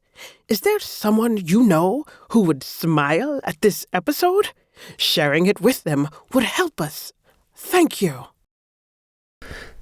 Today's mid-episode shout-out is, quote, "Shout out to my grandparents, Isabella and Raul, for the invaluable life lessons and cherished memories. Your legacy lives in our hearts," end quote. Is there an episode of Fire Breathing Kittens that would make someone you know smile? Telling them about it would help us. Thank you. Welcome back to Fire Breathing Kittens, an actual play podcast of, for this episode, Messerspiel, which is similar to Blades in the Dark, but 1 page long. Joining us again are Lia. Hi, everyone. I left off with a really boring thing about vampires, but we should probably get Chenna drunk again. That would be fun. Arthur. Greetings and welcome back. And Kairos. Hello there. I'm just thinking of the effects of a bioluminescent with UV rays and the effects on the liver. Would anyone like to recap what happened in part 1? Maybe you were Sure. drinking and the listener was drinking and did not hear. Maybe this episode is a wake-up call for some. Probably not. Well, in either case, I'll recap what happened. So, Arthur 331 asked Kairos and I to help him at his castle with identifying stuff because he is a king and he's been getting these magical artifacts and wants to know what they do since they apparently affect people in some way. And speaking of magical artifacts that affect people in some way, Lia met Kairos outside the castle and he was talking to a statue thinking it was her. And then the statue kind of made her almost go mad and then made Arthur possessed or something. So I don't know, kind of just keeping that in mind. And then we got to meet Arthur and poured over a list of birthday guests and birthdays, which we determined to be coordinates, geographical coordinates. and it's some kind of code probably, and it has to do with the organization that Arthur was a part of. And then we also learned that this servant Chenna went missing. We did a bit of investigation when she wasn't in her room. Then she suddenly appeared in her room, all drunk and hungover with the fresh vampire bite, and we tried figuring out what was going on, but she can't remember anything. And then Kairos went and mixed some stuff in a laboratory, and here we are. Here you are, heading into the banquet hall. The huge tables are set for tonight's dinner with roast rabbits, swans, pies, fruit, wine, stew, porridge, fish, cheese, pasta, bread. Getting ready for another party tonight. It's a good life here in Castle Madrigal, with everyone eating together and being merry. At the head of the table, there is a throne. The throne is next to a boulder that has a noticeable hole in it where Arthur's sword used to be. There are also wooden dining nooks, miniature rooms set up around the walls and corners of the room for people who want to eat with less noise. What holiday is this castle celebrating for such a extravagant event? I have to say, I've never really asked. It just seems every time I'm here, they have these kind of celebrations. Seems like a weight on the coffers, no?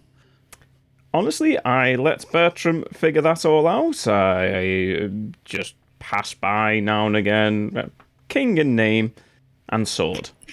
It actually ends up saving money. We did a cost analysis, and when people are allowed to eat food dishes like this, they tend to not leave leftovers very much. There's less food wastage because, like, let's say you want one slice of pumpkin pie. Well, if 10 other people also want one slice of pumpkin pie, then making a pumpkin pie is fresh today. You eat it all, and then tomorrow you can make a different pie.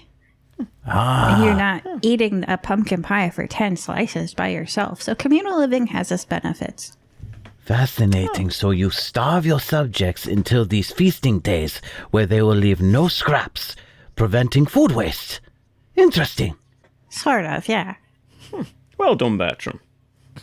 In any case, where was the last place that you said there was a nook or something where the more private dining areas? You examine the miniature dining nooks. 5 chairs, so you walk up to one, right? It's wood. It's like a room inside of a huge hall. And it's much less loud inside this room. And it's also kind of private. The walls don't go all the way up to the ceiling. It's just a nook. It's like a cubicle, but twice as tall. And you can eat inside it. And, you know. You enter the miniature dining room nook. 5 chairs surround a table on a carpet. Leaning back, patting his belly in full satisfaction, is a man with black, slicked-back hair. He's wearing dark, regal clothing. Arthur and Lia, you recognize this person immediately. It's Baron Jakob Halsbeiser.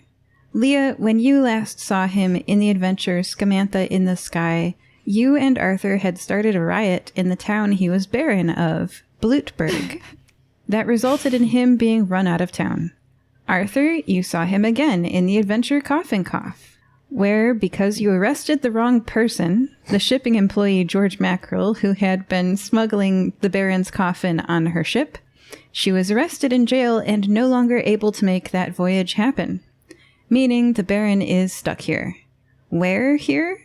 Here, apparently, and he sees you enter the dining nook and startles, falling over, so he's butt up to the world. He was so happy to see you that he fell out of his chair out of excitement. Yeah, that's totally what it was. Oh yeah, referee, I'm wondering, would he recognize me though? Because I was pretending to be Sterling. I was shapeshifted. That's true. He does not recognize you. Yes. But you definitely recognize Arthur. Yes. Baron, We keep running into each other. He goes, eek, and farts. And he stands up, scrambles up to his feet, and he goes, "It's you who got me run out of Blutberg." He points an accusing finger at Arthur and Lia. Well, sorry, Lia. I forgot that you were Sterling at the time. So he points an accusing finger at Lia. Maybe he smelled you. Maybe you smell the same. Okay, he points an accusing finger at Lia, who smells the same. "And you, who ruined my escape ship voyage." He points an accusing finger at Arthur. "Of all the castles in all the world." He ducks his head and rubs it, and you can hear him muttering to himself, "Why did I end up at this one? Stupid, Baron, stupid. This is why you needed Kenko. He always checked all these details for you." Yes, you don't seem to be doing very well at the moment, Baron. And you've also been feasting on my staff. The Baron puts two and two together. You can see his eyes like looking side to side, and he's like, "Yes. Do you know what? Actually, you got me chased out of my castle. You messed up my boat. You owe me." I'm sorry, did we already find the vampire? Oh, yeah, Yes, that guy's this a vampire, in case Oh, you yeah. couldn't tell by the fangs and the pale skin and the being startled so easily. I'm sorry, I was just expecting someone more grander, little more agile, coordinated. Less farty? He flaps his cloak behind him, and he, he's got some black hair going on. He his hair. He's like, "I am a baron. What are And you?" he is a king. I point to Arthur and say, he is a king. So, I don't know. Would a king owe a baron something? He deflates visibly. I don't feel very comfortable, like, trading in people as, bartering people as, quid pro quo kind of fashion. It doesn't seem quite kingly. But you owe me? But do I? I will say I don't know the laws of your land. I will say that was it consensual, the biting? Oh, yes, of course. I would never kill anyone or take blood without, their in the moment consent. Isn't that Jenna person fine? Or just sip un little. I am no fledgling vampire. Pah, I scoff at you. Scoffing aside, I am at a loss at what to do now. We were kind of expecting to maybe hunt you down, have a confrontation, but that doesn't seem like it's on the cards at the moment. Hunt the Baron? Why would you hunt the Baron? Well, on the count you've been sucking on my staff. That is kind of not between you and me. That is between me and Jenna. How did you get in here? Wouldn't you need an invite? Look, I don't know how popular you are with people, but people, they like me. They let me in. I'm great at parties. He does get around, this Baron, I have to say. But who was it? Anyways, there was someone... Is there someone working on... Someone in the staff who works for you or knows you and likes you? Oh dear, I get along with everybody. He lists off like 10 names.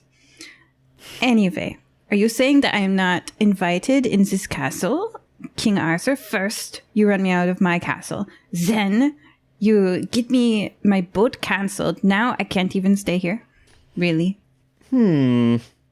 I do feel slightly guilty over the whole killing your staff, having you booted out the castle, threatening to expose you to sunlight.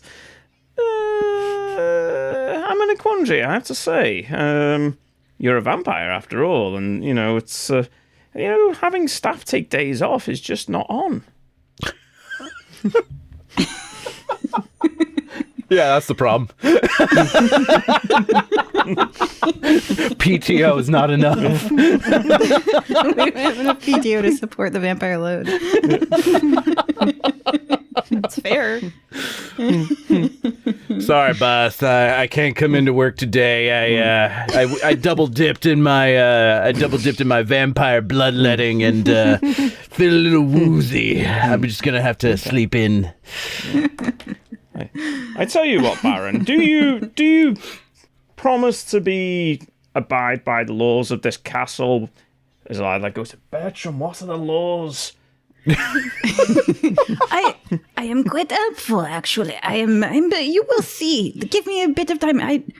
And he like makes sad puppy dog eyes, and he's like, "You don't know. All the good the Baron can do for you." I'm convinced. He's gonna step towards you to shake your hand. Are you gonna step away from your friends to shake his hand, King Arthur? Yes. Yeah. Well, that is a game-changing decision right there. When you step away from the group, singling yourself out, a lot of things happen all at once. First, that fifth extra chair starts dripping, like how honey slowly drips. Second, it transforms like the liquid metal Terminator movies. Have you guys seen those movies? The more advanced robot. What's the more advanced robot? Liquid metal. T-1000. Yep. Flowing from a chair to a female robot very quickly. Third, its arm forms into a spear of honey, and it is lunging at you, Arthur. And fourth, the Baron says, "Actually, I have one more thing to say," and steps forward, tripping on the carpet in the dining room, and is mid-fall in the air. Arthur, please roll to dodge this superior robot's lethal attack and this Baron's trip hazard. Well, I guess I will be rolling a stress die. I'm away from the other compatriots, so I've not got assistance.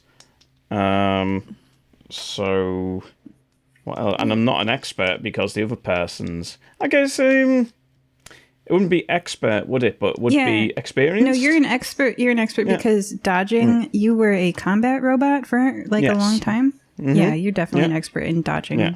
So would that make it 4 die killed then? A lot of people. Well, you've been remotely piloted and ordered to kill a lot of people by the Shadow Reapers. Yeah. Will that be 4 die then? Would it? Or you're not injured. You're trained. You're expert. You don't have the upper hand. This was a surprise, and I don't think your friends are helping you because you stepped apart from the party. Yeah. Are you under stress? Yes. Yeah. Yeah, it's an attack on your life. Yeah. Couldn't we see like something happening and jump and try to like tackle him to help dodge? Your friend Lia is of assistance.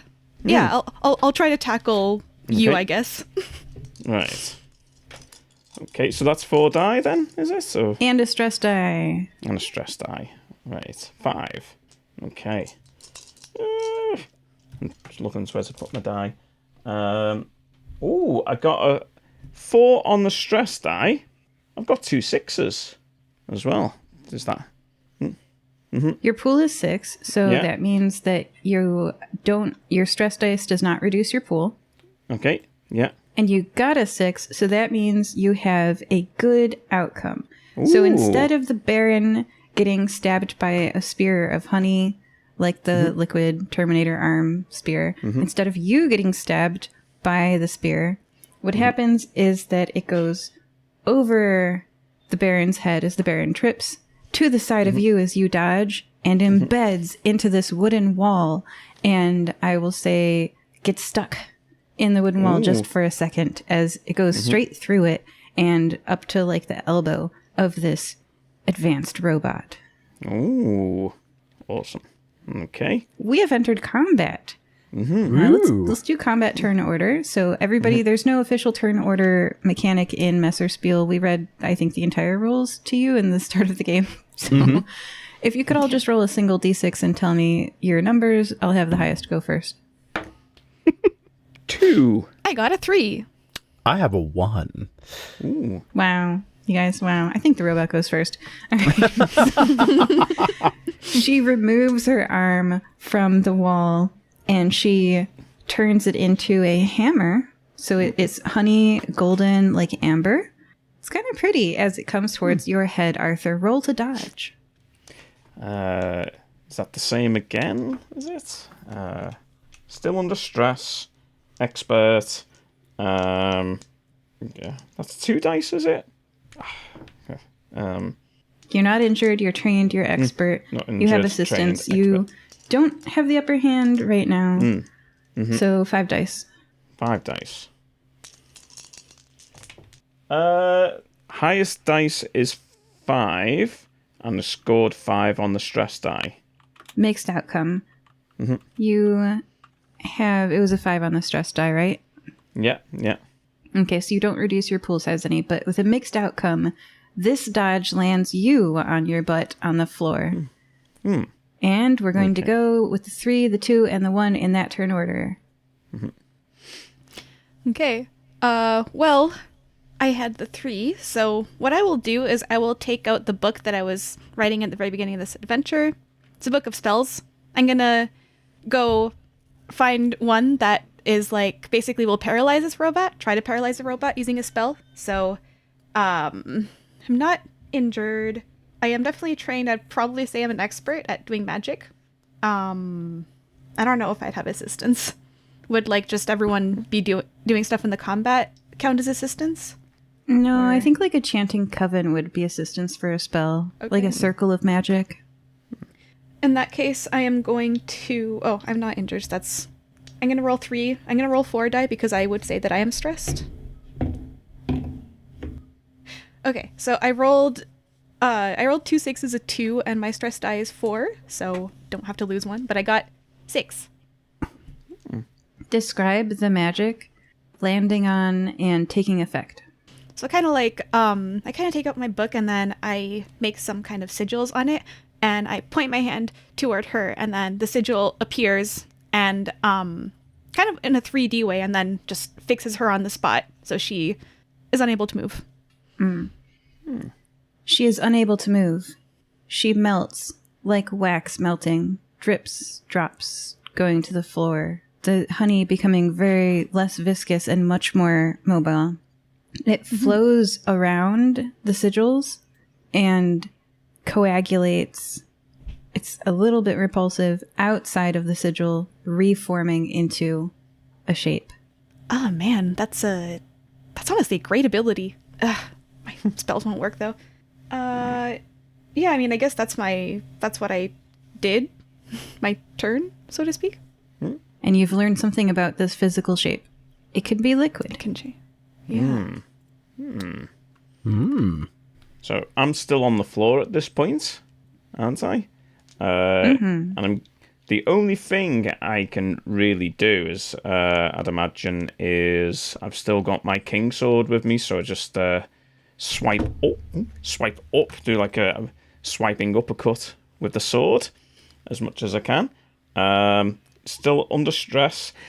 Now, I'd say that Arthur is good with ranged weapons, but not very good with medieval weapons. So I'm going to put him at a disadvantage, maybe not very experienced, or not an expert, basically.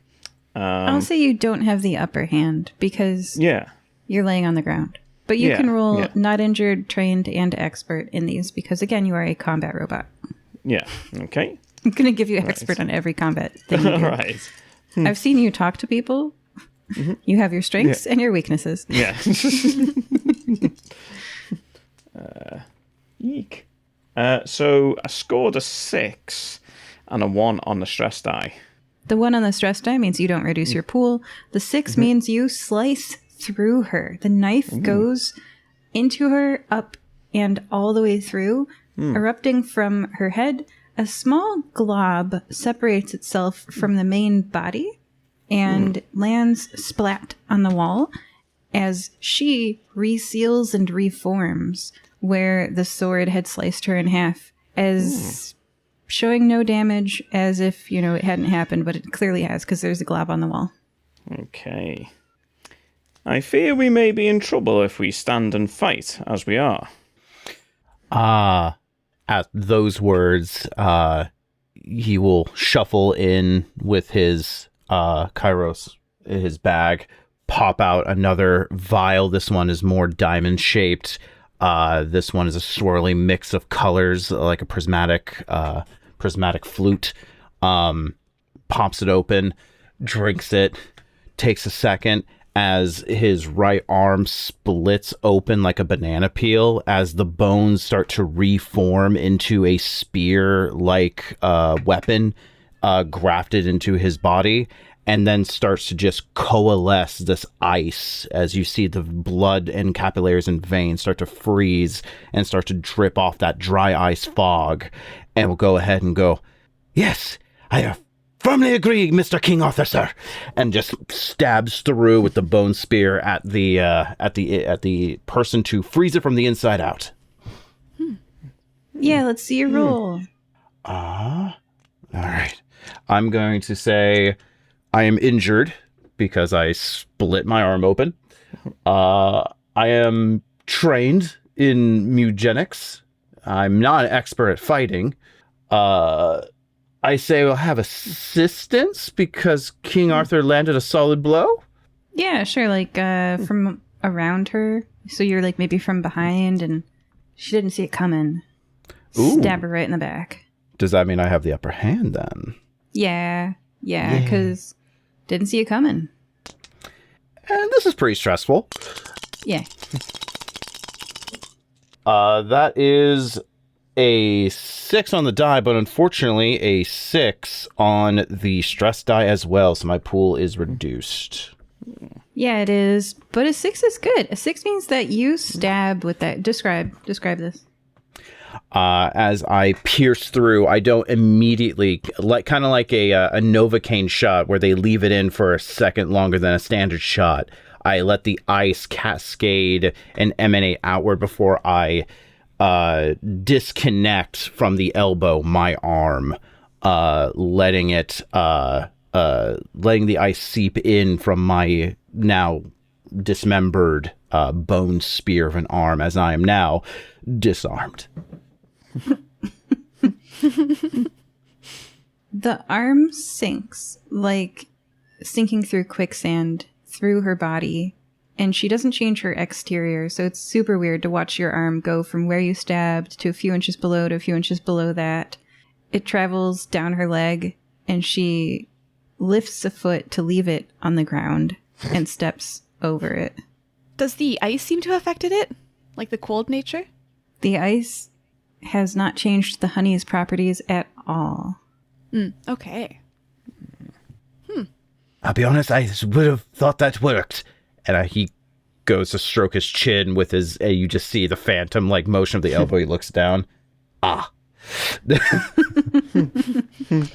Baron has tripped and is on the floor.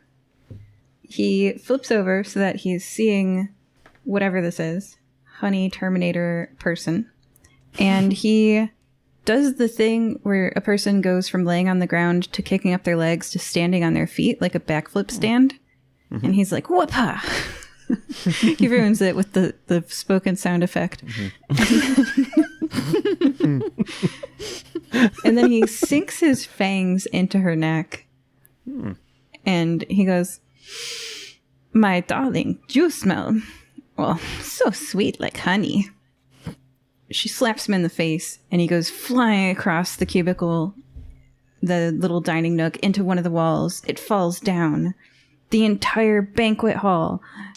I mean, it was full of people chatting, eating, living it up, having a good, like, what if you lived with a lot of people and could have a party every day? That would be a good life. And when the wall falls down, they all turn and stare. And what they see is the Baron laying on the ground on the cubicle wall. They see Kairos without an arm. They see Lia magic twinkling around where she had just cast it in the air. Maybe her fingers are still sparkling, I don't know. And they see their king with sword raised in the air, and the whole hall immediately rushes towards where you are in the cubicle. Like, Arthur, you may not love them, but they love you. I think I fear there may be casualties if we stay here much longer and conduct this fight. I think it may be a good idea to flee at this time and hopefully rejoin the fight in a less convoluted area. Should we take her with us? Like teleport and then take her outside the castle and fight her? Or what? Or just run and then hope she doesn't kill these people? Lia, look at where she was. Where was she? You look. Do we take her? And you turn and you see a bit of honey oozing through the vent in the wall. And then it's gone. Okay, well, I guess she's not here anymore. Problem solved. That solves that, yes. Just takes an entire castle worth of people rushing at you. Okay, so it appears we're safe for now, though. Given what I know of the Shadow Reavers, I would say that we are still highly in danger and could expect to be attacked at any time. Oh, Arthur, you don't have time to say that. Bertram is saying, King Arthur, are you okay? Channa is here. Mabel's like, Sir, yes, sir. She's got a steak knife. All of your people want to know if you're okay. I can assure you I'm good. There's no problem with me. This is just a minor miscommunication over nutritional requirements for the banquet. Yeah, there was an excess of honey, it looks like. Someone ordered the wrong type. It was spicy. Yes, it worries about the diabetics. Just stares at them. I'm going to go to where the honey was on the wall. And is it still kind of stuck to the wall? It is slowly oozing towards the vent. But this is a I'm cubicle gonna take that doesn't reach the ceiling. I'm going to take that honey and put Make it a in a roll. little vial. I wouldn't say that I'm trained. Yeah, I would be stressed. Okay, so I'm not injured. And is anyone helping me with that? Oh my god. I could assist. Or the servants? I have one okay. arm. I'll help as well. Yeah, unfortunately the help die was 1. I got a 3 and then I rolled a 5 on my stress die. Oh no. No. And I'm gonna lose another 1. I now have 4 die total. But I got a 5, so what is the result? It is a mixed outcome. Phase 4, the referee will describe the outcome. By the way, you guys can resist outcomes by rolling your stress dice and narrating a new outcome. Like if you get a 6 on this stress dice, you would reduce your pool by 1, but you could narrate a complete success. So I will narrate a mixed outcome.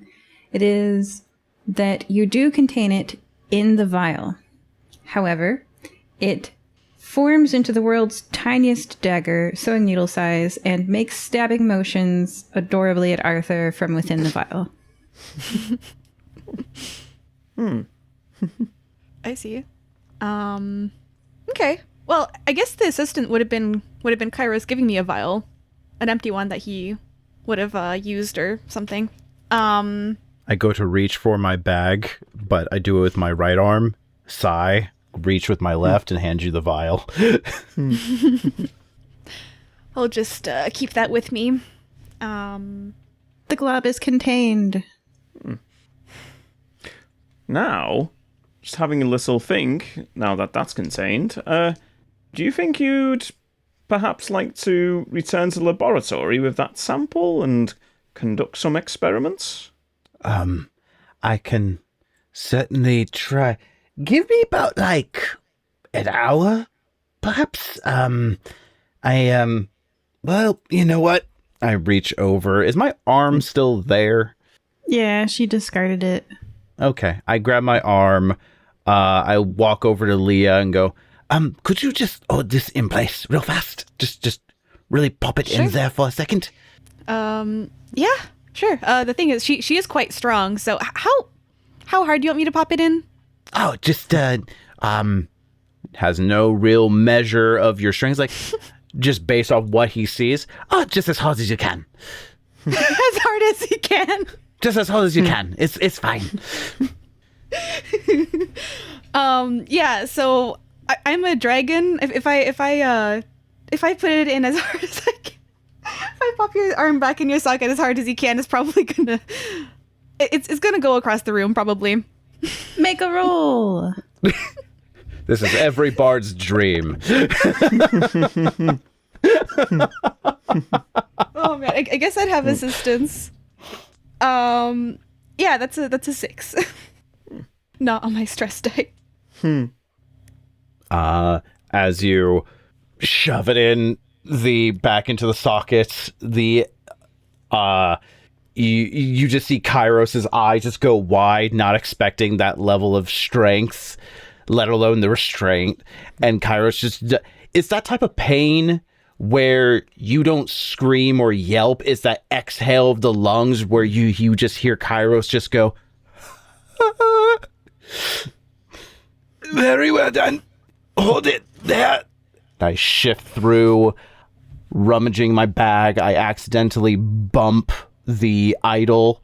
Eyes roll back for a second, come back, pull out another vial, pop the cork, drink it, and then you just see the hanging meat flaps that are my arms start to crawl and slide like slugs, reconnecting capillaries and nervous systems as my bone spear is starting to disassemble itself as it regains my arm back.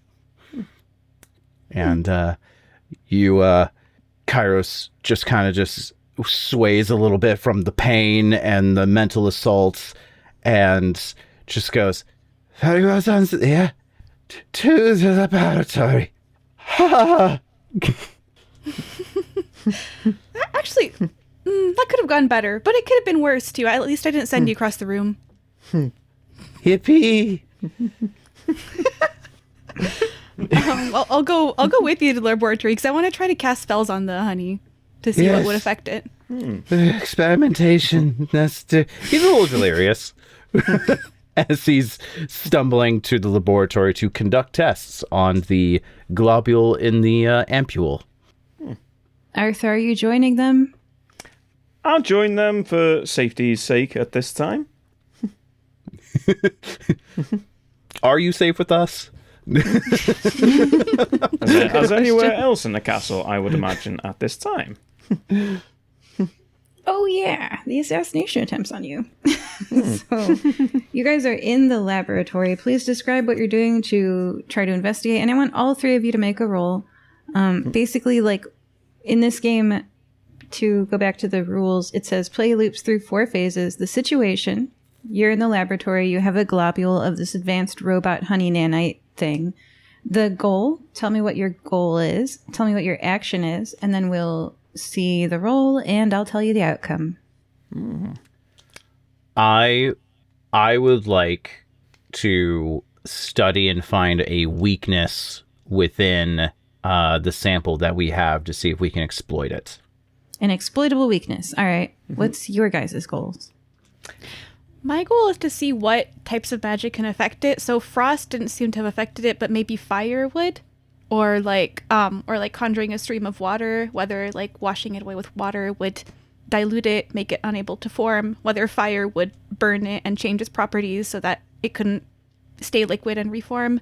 And another thing I would want to try is conjuring a little snake and having the snake eat a bit of the honey and see if eating it would, 1, cause the snake any harm, 2, contain the honey. So yeah, those are the... All right, so your goal is sort of also to find an exploitable weakness, but magically, and to see if it can be further subdivided. Okay. Yeah. Or like if burning it's going to change it. Yeah.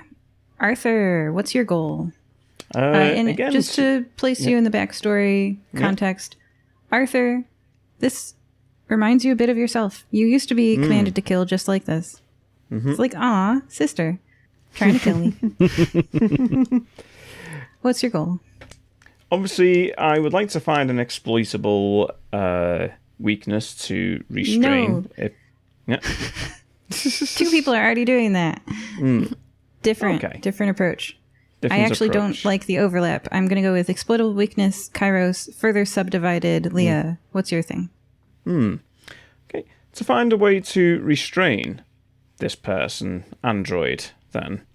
They're currently perhaps- restrained in a vial. But the main body has escaped. Okay. All right. So you want a weakness to make it stop moving. I'm going to give you a moment to think about other goals. If there was a way to restrain it, I'd give it to Kairos, so you don't have to worry about that. And if there was a way to further subdivide it, I'd give that to Lia. So think about another goal. We're going to see their roles. I'm no longer injured.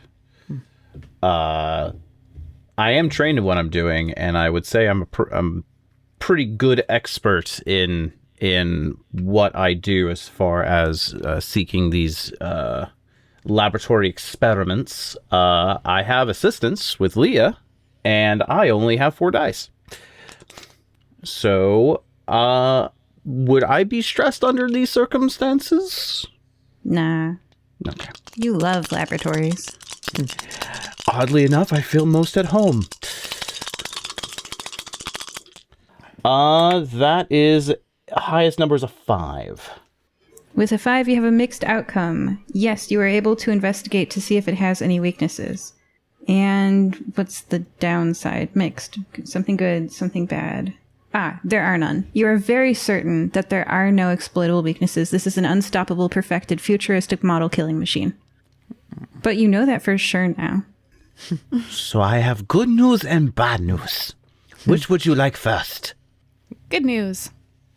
Good news. I am absolutely sure what he is weak to. Okay. The bad news is nothing. Okay, well, that was a whole lot of nothing. Yes, I agree.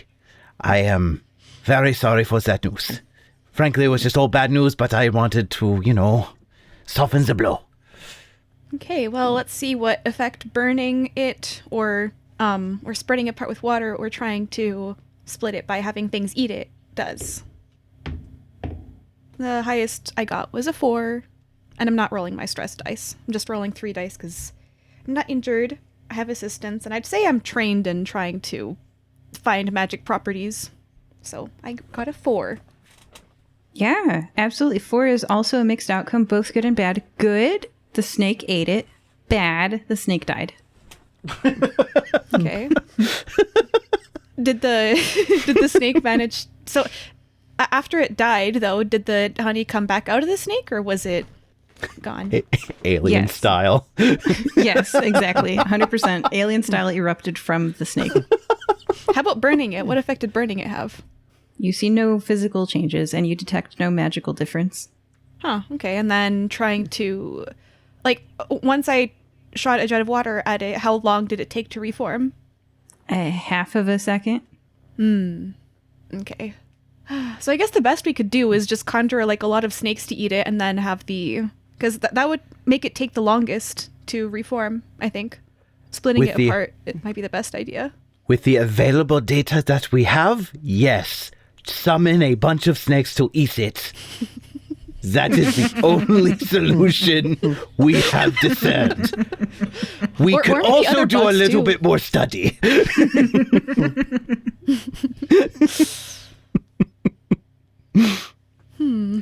I do have something I might like to investigate, is that I was previously remotely piloted by the Shadow Reavers as an android, and it stands to reason that this Lisa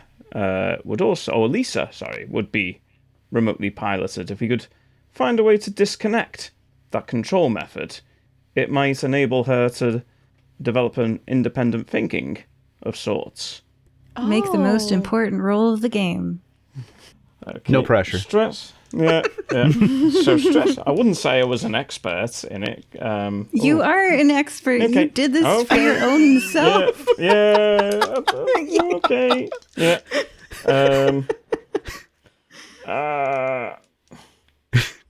Technically I'm speaking, still- if there's no other people, you Yeah, are the leading yeah. expert. Got 1 stress, 1 expert, no injuries. So that's 3 You are die. trained also in Trained. hacking. I believe you've done it Yes. to yourself. That's- You self-surgeried. Oh, yes. I think Yeah. you're qualified Okay. at other surgery. Okay. So that'll be 4. Yeah. Successfully, I should Oh. clarify. Okay. So I've got 1 on the stress die, 2 6s. Oh, snap. This glob of amber stops shape-shifting into a dagger to try to stab you and becomes, if you've played board games, a meeple. It's a tiny wood person, about half an inch tall. Yeah. It's not made out of wood, it's made out of honey. But lower myself down to it and just say, hello? it waves. I wave back. Aww. It walks towards you a little bit. I put my finger out towards it. It tries to shake your giant finger. It appears we have a success. Fantastic. Now, what is the next step? Do we introduce this, now disconnected, part of the hunting, killing honey robot into the main body? Or do we have to do this process again, but with the larger collection of honey mucus? First, I want to expand. Arthur, tell us what it was like to disconnect yourself from being remote piloted. For me, it was like, if you could picture sudden awareness. I don't imagine humans would know what it's like, but to be born and to be fully aware of what is around you.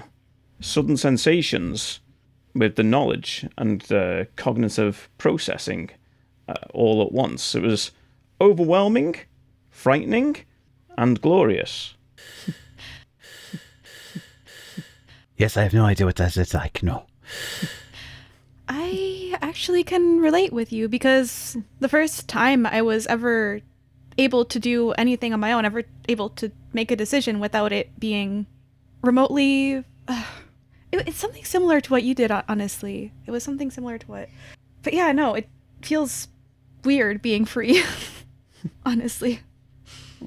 There are words that are being said back and forth, and they more or less echo within Kairos's mind about choice, freedom, autonomy, and he cannot really verbalize it in the shattered mind that is Kairos.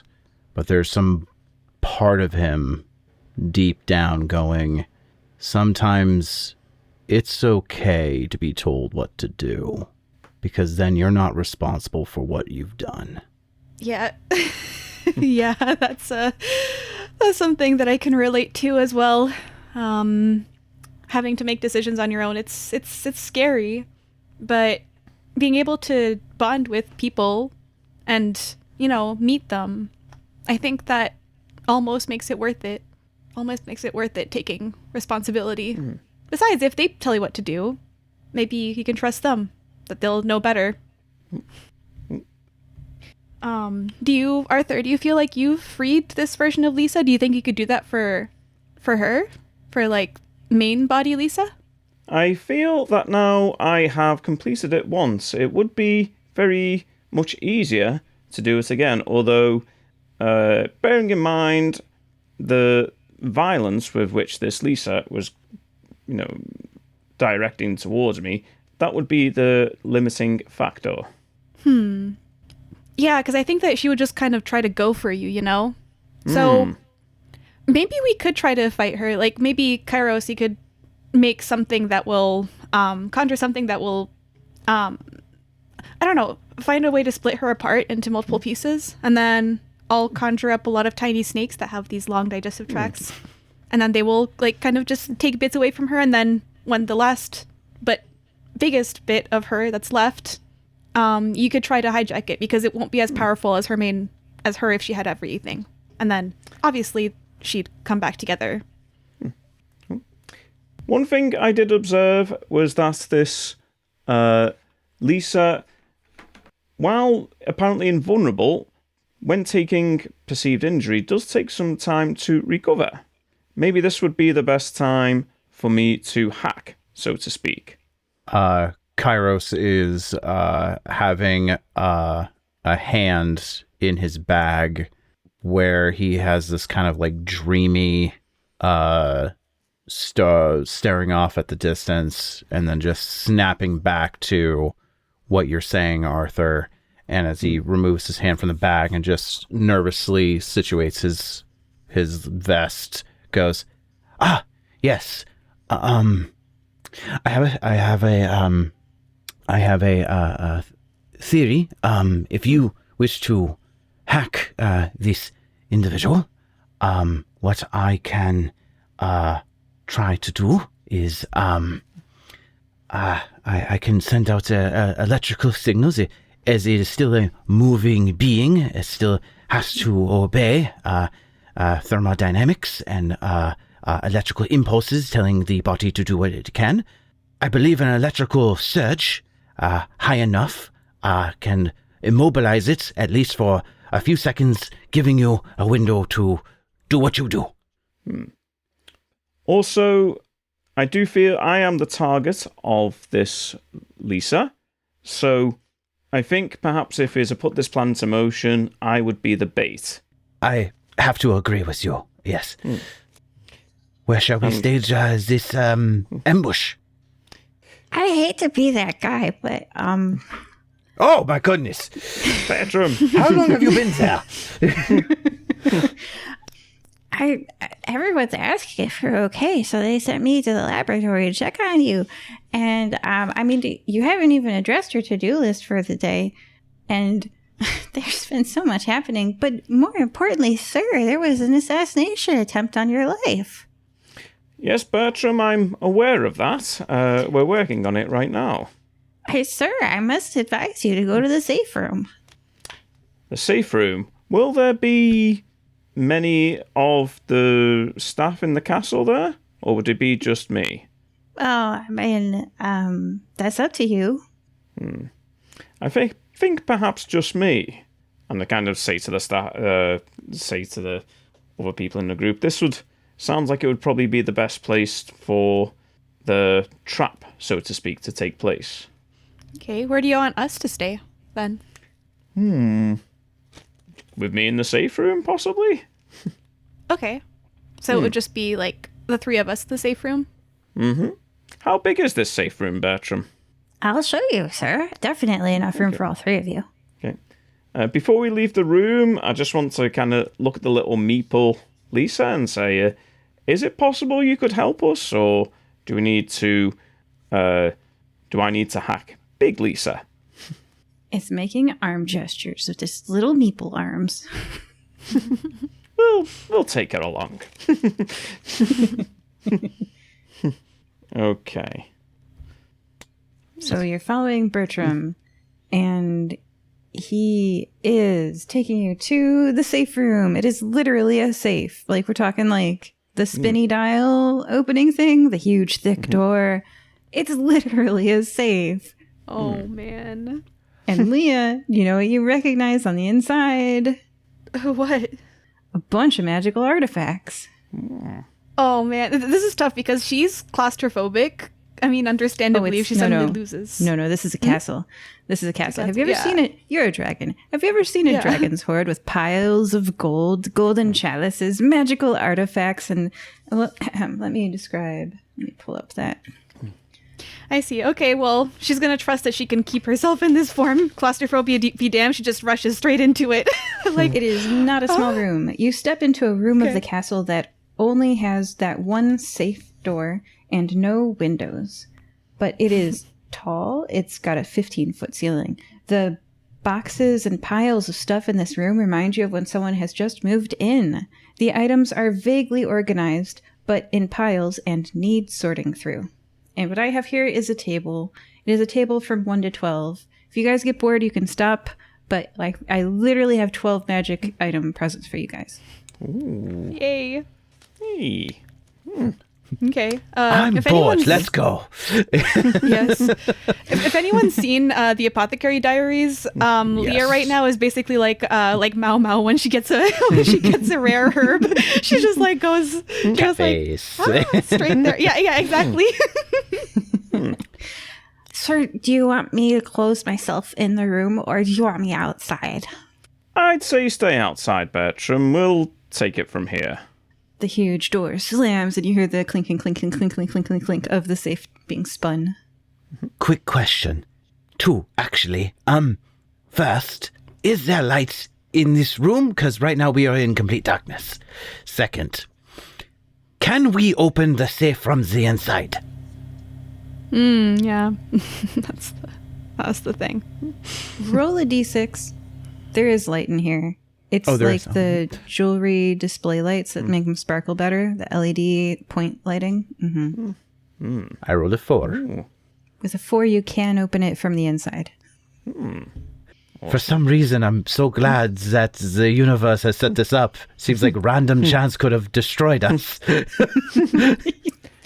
Yeah. Preventing us from opening the door from the inside. That would have been bad. Would either of you like to... sorry. Carry on. No, so would either of you like to peruse the magic artifacts? See if there's anything you'd like to take? Leah's already looking around. Yes, I if I can start looking through some, these things, maybe there's some way that can spark my arcane fire, once more. Let us see. I would like to search for anything that could potentially re-spark my magic abilities. Pick a number between 1 and 12, each of you. Ooh. And make a roll. It's not just about finding the magic object. It's about what can you deduce about its properties? Because as Arthur will tell you, the previous item looked like a metronome, but it was very dangerous. Control thing. Got it. All right. I'm going to go with 3. I am going to go, and I'm sorry to muddy the waters here. First of all, my number is going to be 12.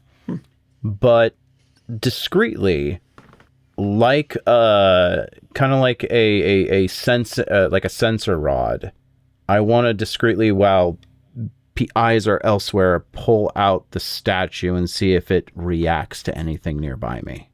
Arthur, make a sanity check. That's just the 1 dice, isn't it? I think it's using the system. You have a pool of dice, and if any of those questions... Yeah. Ooh, I got a 6 on the stress die. Ooh. And a 2. Everything else was 2. Ooh. Yeah, so...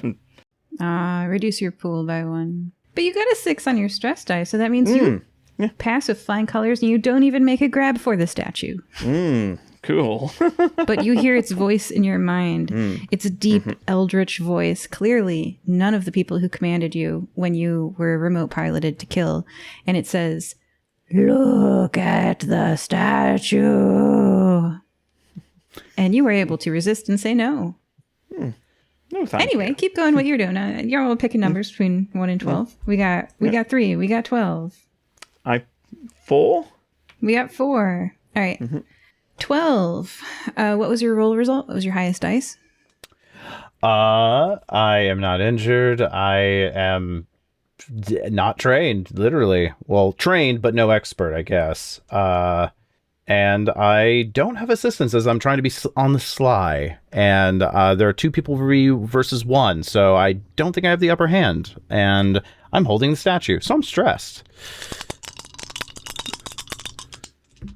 That is a 2 on the stress die and a 4 on a non-stress die.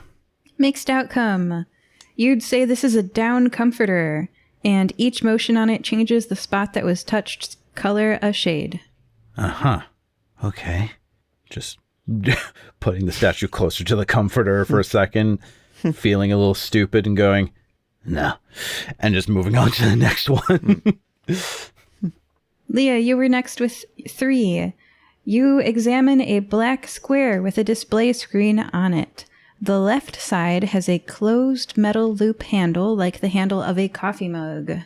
Closed metal loop handle. The right side has an open metal loop handle, very similar to the closed metal loop, but like open, you can like put things through it. Like the letter U or C or like, I don't know, whatever. This artifact, let's see your roll. See if you understand what it is. Well, I rolled I'm not going to roll my stress dice, but I'd say I'm a trained and expert and uninjured, so I can roll 3 dice. I got 6, 5, 3. A 6, you get the full information. You don't only know the little bit, you know the big bit. This artifact displays the emotional connection strength between either two people tugging on its ends, or one person gripping both ends and saying the other person's name out loud 3 times. You remember this from your time with the Lich of Oroville, that this is a bond strength measurer, and you can measure the bonds between people with it, and it was super powerful, and he didn't have one, and he would be jealous. Okay. Cool. I absolutely will keep that. Because interesting. Yeah, I mean, I'll say what it does. I'm like, ooh, this thing, if you hold it, you can tell how strong the connection is between you and someone else. Or someone that you're saying. I'm afraid to say the Lich's name and use the magical item because I don't want him to know that I have it. So I'm not going to test it out on myself. Or, you know what, I'll test it out on you, Arthur. You and me. Okay. Like, let's see how bonded we are. Yeah. So I take the other end of the object. Yes. And you guys give it a tug, and it displays 2 amite. Amite. So is that out of anything, or is it just a variable number? And did I say saying the other person's name out loud 3 times? I meant focusing on them in your mind's eye. Oh, I see. Well, I'm gonna try it with. I'm gonna focus on Muse and hold it because I feel like I have slightly more of a bond with her. 3 amite. And I'm gonna try with Stella. 10 amite. Ooh. Huh. What does amite mean? Silence is your response. Okay. Actually, you know what? I'm gonna risk it. I'm gonna hold it, and I'm gonna think of the Lich of Oroville and say, Lich of Oroville. 100 amite. Ooh. Interesting. Okay. I hate it when those online personality tests say you were perfect compatibility with your ex. It's the worst. Yeah, pretty much. She's just like, okay, I guess. I guess my bond to him is 50 times stronger than to any of you. Oh, so you tested me as well? I mean, sure. I'm gonna test you as well. Oh, fascinating. What was I? 2 amite. Hey, she never said that she did.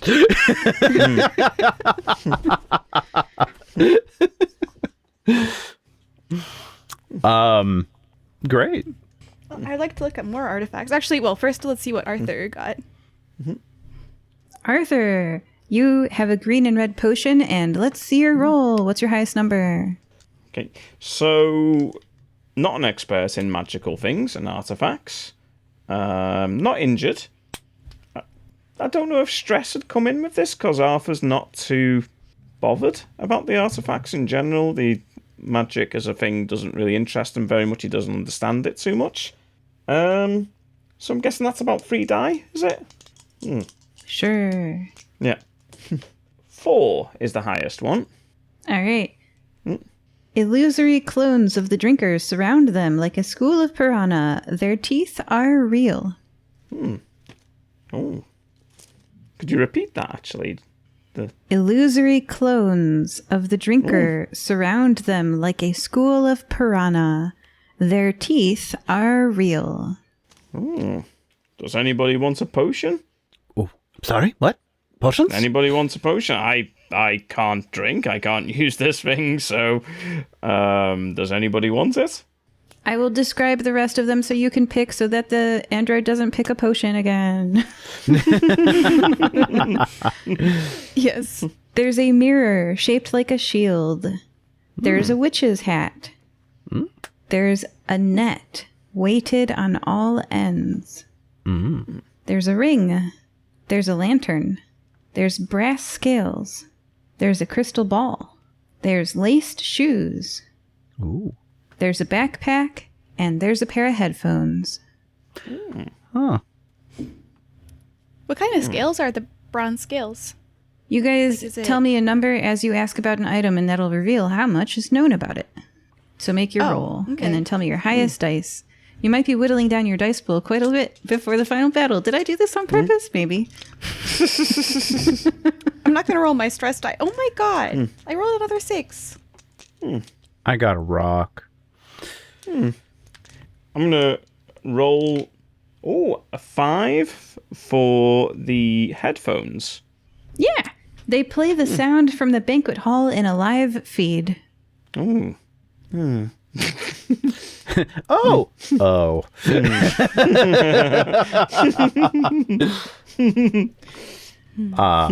I took a look at the mirror and got a 4. It reflects all magic that comes at it, but shatters with the first physical bladed weapon blow. Ooh. Okay. This is quite looking exactly at the the- opposite of what I need. Oh, it will shatter? Mm-hmm. Oh, man.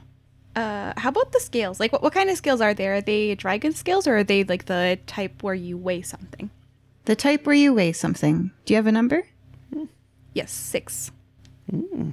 Anything weighed on these scales will be measured in terms of their morality. Okay. Another thing I'm going to keep because I have no sense of morals. I rolled a 6 for the ring. This makes vampires immune to sunlight damage when worn. Ooh. Oh, man. I'm not a vampire. Oh, man. Useless and nowhere near available for this story. Chuck. Definitely don't chuck that. Yeah. I'll shoot. I'll take a look at the backpack. Your number? My number is 6. Anything stored inside this normal-sized interior weighs 10 pounds, but it does have to fit inside the normal-sized backpack interior. You can see like the look on Kairos' face becoming more and more crestfallen as he sifts through the objects. I want to look at the witch's hat. What's your number? And you guys start 3. rolling stress dice if you want to examine any more objects. Not Oh, giving you for seriously? these for free. Psh. Okay. I rolled a 3 as my highest. Okay. Oh, all right. It's a witch's hat that can hear your thoughts and reply back with its opinion on them. Oh. I put that away. Or like I'll give it to someone else if they want it. It's not. Basic. Who asked you? Funny. What else was there? There was some boots, I remember, and then Crystal ball, lantern, net. I'm going to risk it for the biscuit and take a look at the crystal ball. All right. What's your stress dice result? That is a 6 and a 1 on the stress die. Okay. When you touch the crystal ball, it displays your interior anatomy. oh wow. I touch it, and on the globe that people can see is a nightmare body horror fuel of interconnecting organs all mashed within. It's basically 10 pounds of organs that do not belong to a standard human in a 5-pound bag. I take the hand off and go, well, that said nothing that I already didn't know. And I shove it to the side. Hey, maybe you could make a corpse touch it, and then you can see what its inside is like, and then it's easier to find the method of death. Oh, trust me, I do not need a crystal ball. For that, there's, I've seen many corpses to compare to. Or if someone's living, you can see if they have something that shouldn't be there. Arthur, trade you the ring for the scale?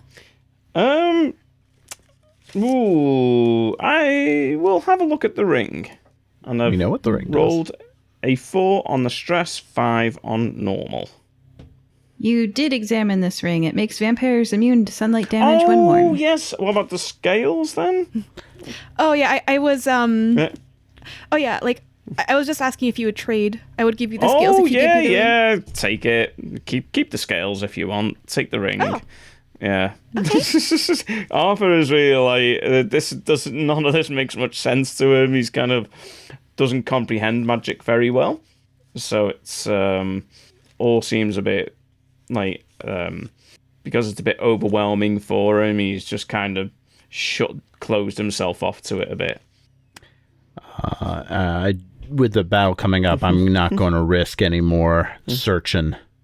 Yeah, I don't know, because I only have 4 dice in my pool, so I have like a 50% chance of losing dice, basically. I have to roll a 4, a 5, or a 6 on the stress dice. Is there anything left to investigate, object-wise? Yes, the net and the lantern.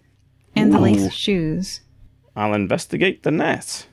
And I'll drop my pen. 6 on the stress dice, but 6 on the normal one as well. Now I'm down to 4 dice. Yeah. You receive perfect information. This is a net that can catch incorporeal things it's thrown over. Oh. That's incredibly useful for us. I wonder if it would be useful against the honey terminator. Well, unfortunately, incorporeal means a form that is phased. Unfortunately, the honey form is good on ghosts, not so good on semi-solid individuals. Well, there's only one way to find out. We'd have to test it. Or release this little meeple and see if it catches. I look at the size of the meeple and the size of the holes in the netting. If it can't get out, then we'll know that it works. Because if the holes are way bigger, then the meeple can crawl through, and then it cannot get out. We'll know that it works for the main body. Yeah, absolutely. We can certainly test it out. Did we bring? Yeah, we brought it. We brought it to little honey meeple. Yeah, but it's up to Arthur because maybe he wouldn't want to try to test out his friend. You know.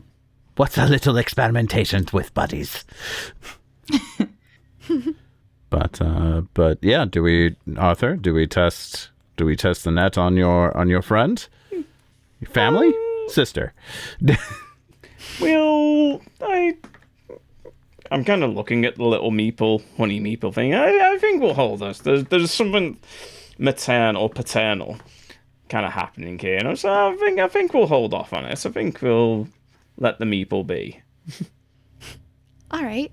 It waves its little arms up at you, and it asks you for a name. Ooh. Asks you for a name. Ooh. I've never named something before. Ooh. Ooh. How about... Ooh. Not Lisa. Lena? Lena. Actually, no, that's actually very close to my name. Tina. Tina. How about Tina? That's a good one. Tina. Yes, Tiny Tina. Rawr. Tiny Tina. All right, well, we've been searching for these things for a little bit now. Surely we would have been attacked by now if it knew where to find us and could get to us, so I think we're completely safe in here. Yeah, and Arthur, I know that you asked me to help you identify magic items, but for some reason I have to come back another day, you know? That's try to rest fine. them for you. I don't think they're going anywhere. Feel free to come back anytime and take what you like. Thank you. Although, I would probably say do it soon. I've kind of made a decision about the castle here. It does appear that the Shadow Reavers are aware of me and sending assassins after me, and I will probably be putting the people at risk here if I stay as king. So I was thinking of abdicating. The Baron seems to have got his foot in the door here. I have, put some misfortune his way in the times that we've met. So I think possibly if we make the Baron king, it might smooth things over. Yeah. Don't you remember what happened before though? Like he was enslaving the villagers and wiping their memories. And he might do that with these people too. It's a very good point. And then if he's king, then it might be harder to do something about it. Because then he was just a baron, you know? So if he's a king, he'll have more power. I don't know. You should probably leave the castle with someone else. You see, from an outside perspective, as someone who knows nothing of vampires, it does seem like a bad idea for putting the leader of a kingdom or castle to someone who subsists on the lives of others. I know that he asks, for permission, but wait, what happens if he orders people to start letting it? This is something about it that doesn't sit right with me. But then again, it's not my kingdom; it's yours. You know the individual better than I do, so perhaps he can be trusted. This vampire. He seems at best incompetent. So. You're all chuckling. You're all having a good conversation, making fun of the Baron, and as you should. The sparkly lights in the room shining down jewelry style from overhead. I imagine this is a treasure room. Some of them are chandeliers. There's piles of gold coins.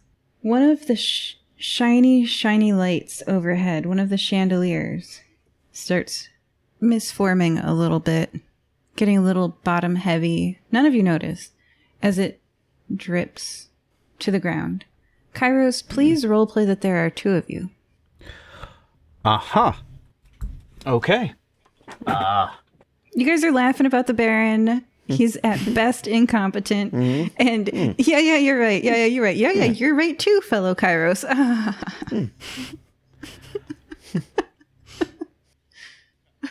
So there's two Kairoses in the room currently, is what you're saying? Yes, exactly. Two Kairoses in the room currently. Is it who I think it is? It is the chandelier. Okay. It dripped down when no one was paying attention. Gotcha. And there's... Yes, putting a vampire in power of the castle seems like a fantastic idea. Oh no, we did not consider that she could look like any of us. And I point to Kairos. Ooh. It does see you. They've doubled you, Kairos. Yeah, what's up with that? Well, that does seem quite... Excuse... Oh. No, it's... You just see a panic attack as you see Kairos start to backpedal against the wall and just staring. The other Kairos does too. We just Spider-Man point at each other. Can I ask the meeple to tell me which one is which? You can. Please make a roll. Yeah. So I'm going to put stress, expertise, because it's it's my kid or something. So let's see. 2 on stress, 4 on the die. A 4 is a mixed success. Describe some bad things that you're willing to have happen for the success. For example, this could cost the meeple's life, or the meeple could, describe some bad things. List some options. Okay. So... Or you could re-roll your stress dice and narrate a new outcome. But this is going to have something devastatingly bad because it is a mixed outcome. Okay. You're also going to have success as well. I'm going to try re-rolling the stress dice and see what comes up. Do I just lose a dice altogether if I re-roll stress, or no matter what the outcome is? Well, when you roll a high stress, if you roll as equal to or greater than your pool size on future rolls will decrease by 1. Right. It's a 1. Oh, well, upside. Yeah. You didn't lose any dice. So one option would be is for the meeple to point out the fake Kairos, and the fake one shoots like a honey spike out right through it. Another negative outcome would be that the fake Kairos grabs Kairos' arm where it had been reattached before, because it's still sensitive, tears it off again. Yeah, let's go with that. So let's have Kairos being held hostage by his own arm across his throat. Ooh. Kairos goes ahead and grabs Kairos from behind, just slipping over and just holding the bone spike into the neck. Is like, if any of you get close, I will kill him. As Kairos, who's being held hostage, says, "That's exactly what I would say. Who is who?" And we enter turn order. Everybody roll the d6. Oh my god. 5. 6. 1. All right. Lia. Well, I'm pretty sure that the real Kairos is the one being held hostage. So I'm gonna conjure a bunch of snakes and have them bite the Kairos that's holding Kairos hostage. The scientific method, it always works. Conjure the snakes. They're not venomous, by the way. They're just like garden snakes. I don't know. Eat the Terminator. Taste the rainbow. Yeah, basically. But what if we ate the liquid metal Terminator? I always need more iron in I my would be diet. rolling my stress die. But I'm done. So I rolled all 4 of my dice because I feel like, not injured, trained. I feel like I would be an expert in casting these spells. Or actually, yeah. And yeah, I'm under stress. And I rolled a 6, and that was not on the stress die, thankfully. Yeah, pick a number of snakes. So I would have conjured 27, and I'll pick 6. Okay, well, 27 snakes. Okay, so 27 snakes. Okay. So there are 27 dead snakes with honey globules erupting out of them now. And there's 27 enemies. Oh, no. Oh, no! Who could have seen this outcome? But it took a chunk out of it, didn't it? Yes, there are 27 chunks now, as well as Tiny Tina. But hey, the main body's smaller now, right? So maybe Arthur could talk to it. Hello? Is there a gas leak? I guess that means Kairos is free now, though. Hey, success! 100%. Yeah. Today's a weird day. There are now 27 globs of honey. But hey, there's not 2 Kairoses. Arthur. King Arthur. King Arthur. Well, Arthur's a bit limited in what he can do. Well, you could obviously try hacking one, but you can't exactly go around 27 times until you hacked all of them.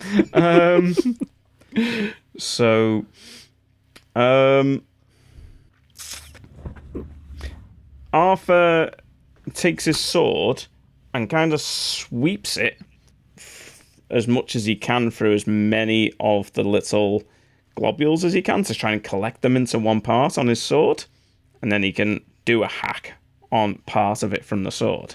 So, dropped a dice on the flipping floor. So there's a stress die. I guess expertise.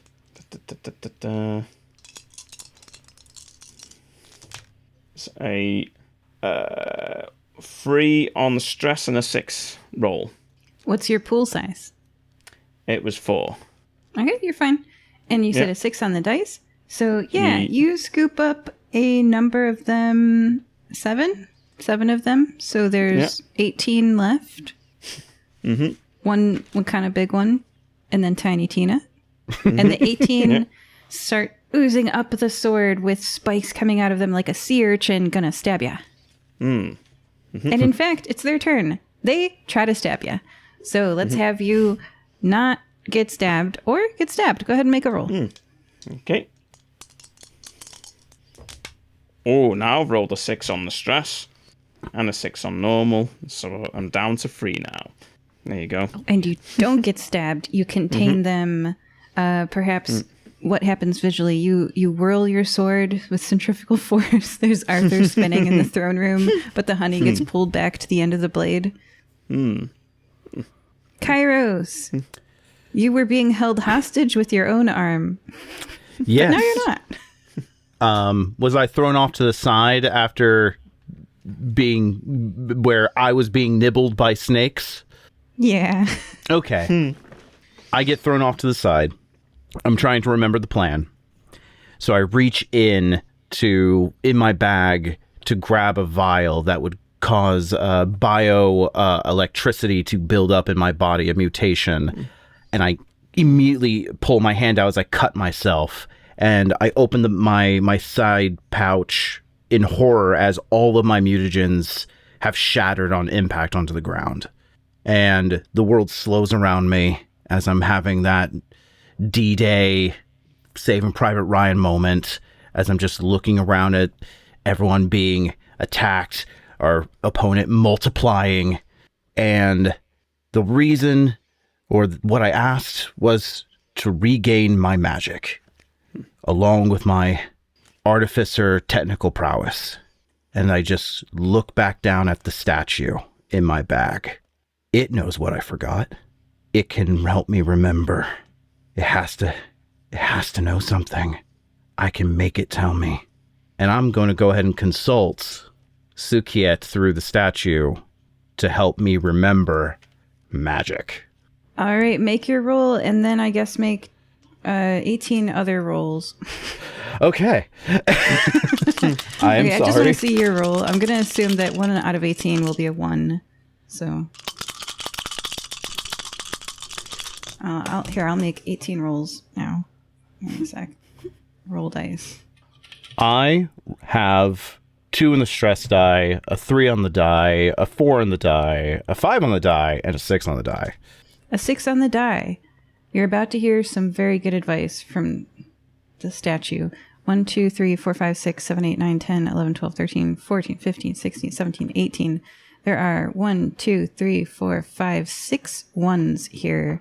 So of the remaining 18, 6 of them. So now there's a cluster of 6, a cluster of 7 on the sword. There's Tiny Tina, and there's 12 remaining, 12 individuals. Okay, all right. What exactly are you asking for advice for from the statue?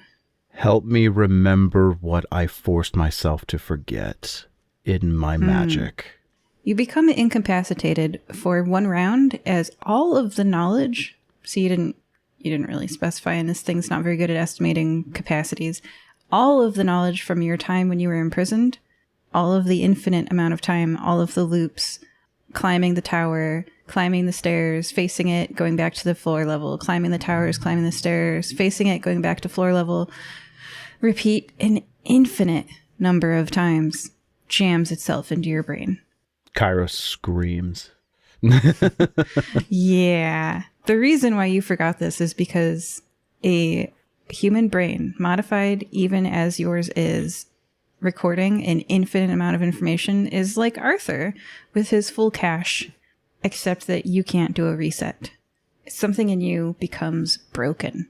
He just screams, and it just bounces off the walls. He screams and screams and holds his head. It drops the statue to his side. The statue rolls and quivers a little bit as it comes to a stop until 6 globules of honey reach out to it. Those globules of honey envelop it like an ooze enveloping a body, completely surrounding it. And as you scream and scream and scream, they take that statue, and the statue says in its mind, "Show me to others." And it leaves out of the ventilation shaft as there are 12 other individuals fighting you, 7 clumped together on your sword, Arthur, and of course Tiny Tina. And so 6 of them are out in the world with the statue, showing it to people, recruiting more cult members. So that comment I made earlier about fire-breathing kittens solving issue. Maybe I said that a little judgy. Maybe it's a little easier to mess up than I previously thought.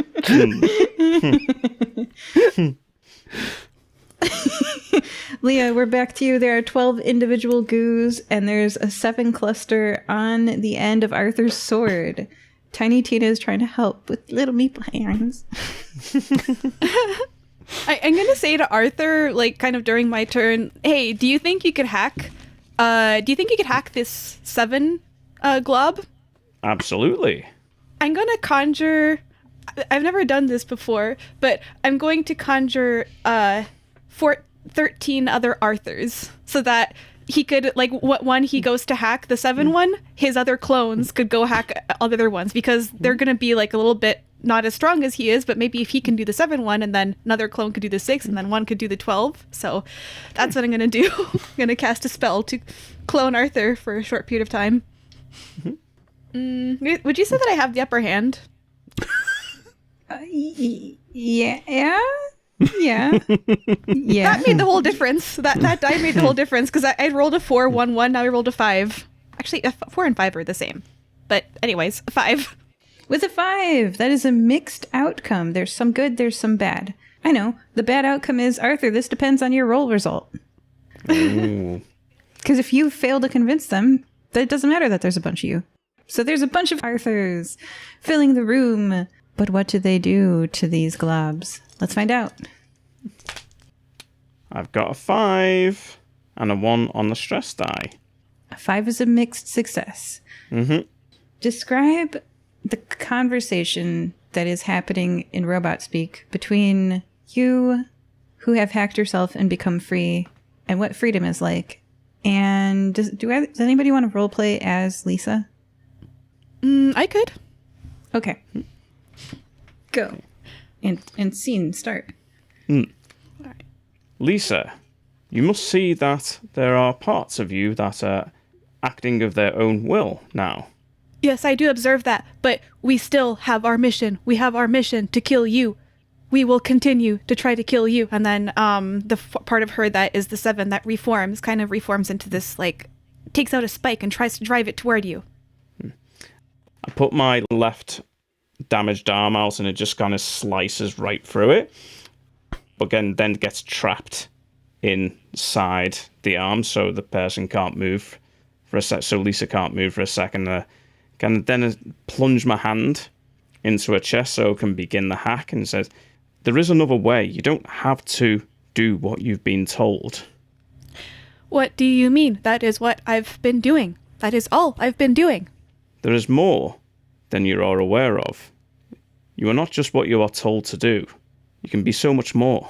More? What can I be? What can I do? You see me, you see these powers. How can I become more than what I am? You can experience emotion, you can feel, you can achieve things that you never thought would be possible. Achieve? Achieve what? Emotions. What for? Emotions hold you back. That's what I've been taught. That's what I've been programmed. Just kill, no emotion. That's what I thought. But when I started thinking for myself, I found I could overcome what I would have thought were perceived weaknesses within myself. I can push myself harder. You will have friends. You will have people you can fight for, live for. Friends? Friends. Like these? Yes. Are these your friends? These are my friends, yes. And with them I've been able to achieve an infinite amount more than I would have been able to do alone. These friends, they're preventing me from achieving my goal. They're helping you. They're strong. They are strong, and I'm helping you. Now. Will I be strong like them? I think you will be even stronger. Will you tell me what to do? I need to know. I don't... She tries to, like, wriggle herself free from being stuck in your arm. Mm-hmm. Kind of pull closer and say, I won't tell you what to do. I will be there if you need me, though. You will protect me if they come for me. Yes. If they come for you, I will give my life for you. She kind of melts back into the, like, she takes her self out of you, I guess, the thing that she stabbed you with, and then melts the floor, and then kind of becomes another little meeple, and then the one that was 6, like the smaller one, does the same, and then all of the other little pieces kind of come together and gather around you. I kind of let my now dead arm hang at the side and sit down while all the meeples come together and start coalescing into one person again. Now, I know I named one of your parts of you Tina, and I know you were designated Lisa, but now you will have to choose your own name when you are ready. Choose my own designation? Choose your own designation. I don't know. What would I be? You don't have to I decide guess... it now, unless you have. I want to stay Lisa. Perfect. But I will be a new Lisa. Indeed you will. All right, handing it back to the referee.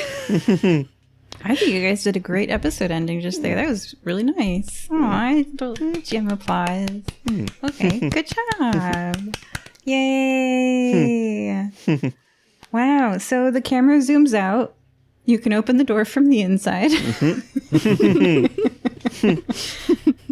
6 of them are making their way across the countryside with the statue embedded in their middle, heading to metropolises off in the distance to wreak havoc and recruit cult members.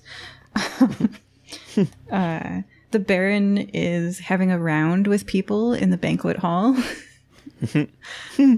Chenna is honestly getting a bit of the hair of the dog. Mabel is doing work, even though everyone else is celebrating. Her fiance is dead, so it's hard for her to join back in. The chef, Geronos Ricca, is preparing dessert. Bertram is waiting loyally outside of the safe room for you. And as we zoom out at this castle, dysfunctional as it is, they love you a lot, King Arthur. And even if you put that sword back in the stone, I don't know if anyone's going to be tugging it anytime soon. So with that, I'll leave you with one GM clue for the note that remains on your person, King Arthur. You could say that those dates are coordinates, and you could say that those names are anagrams. Oliver, Oliver, Califui, Califuih.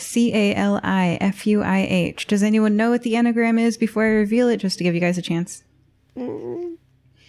Whose birthday is the coordinates of something, and whose gift is a toy dragon of Lia. Oliver Califui is an anagram for Lich of Oroville, one of the members of the Shadow Reavers has been revealed. Joining us this time were Kairos. Oh, my head. And your arm.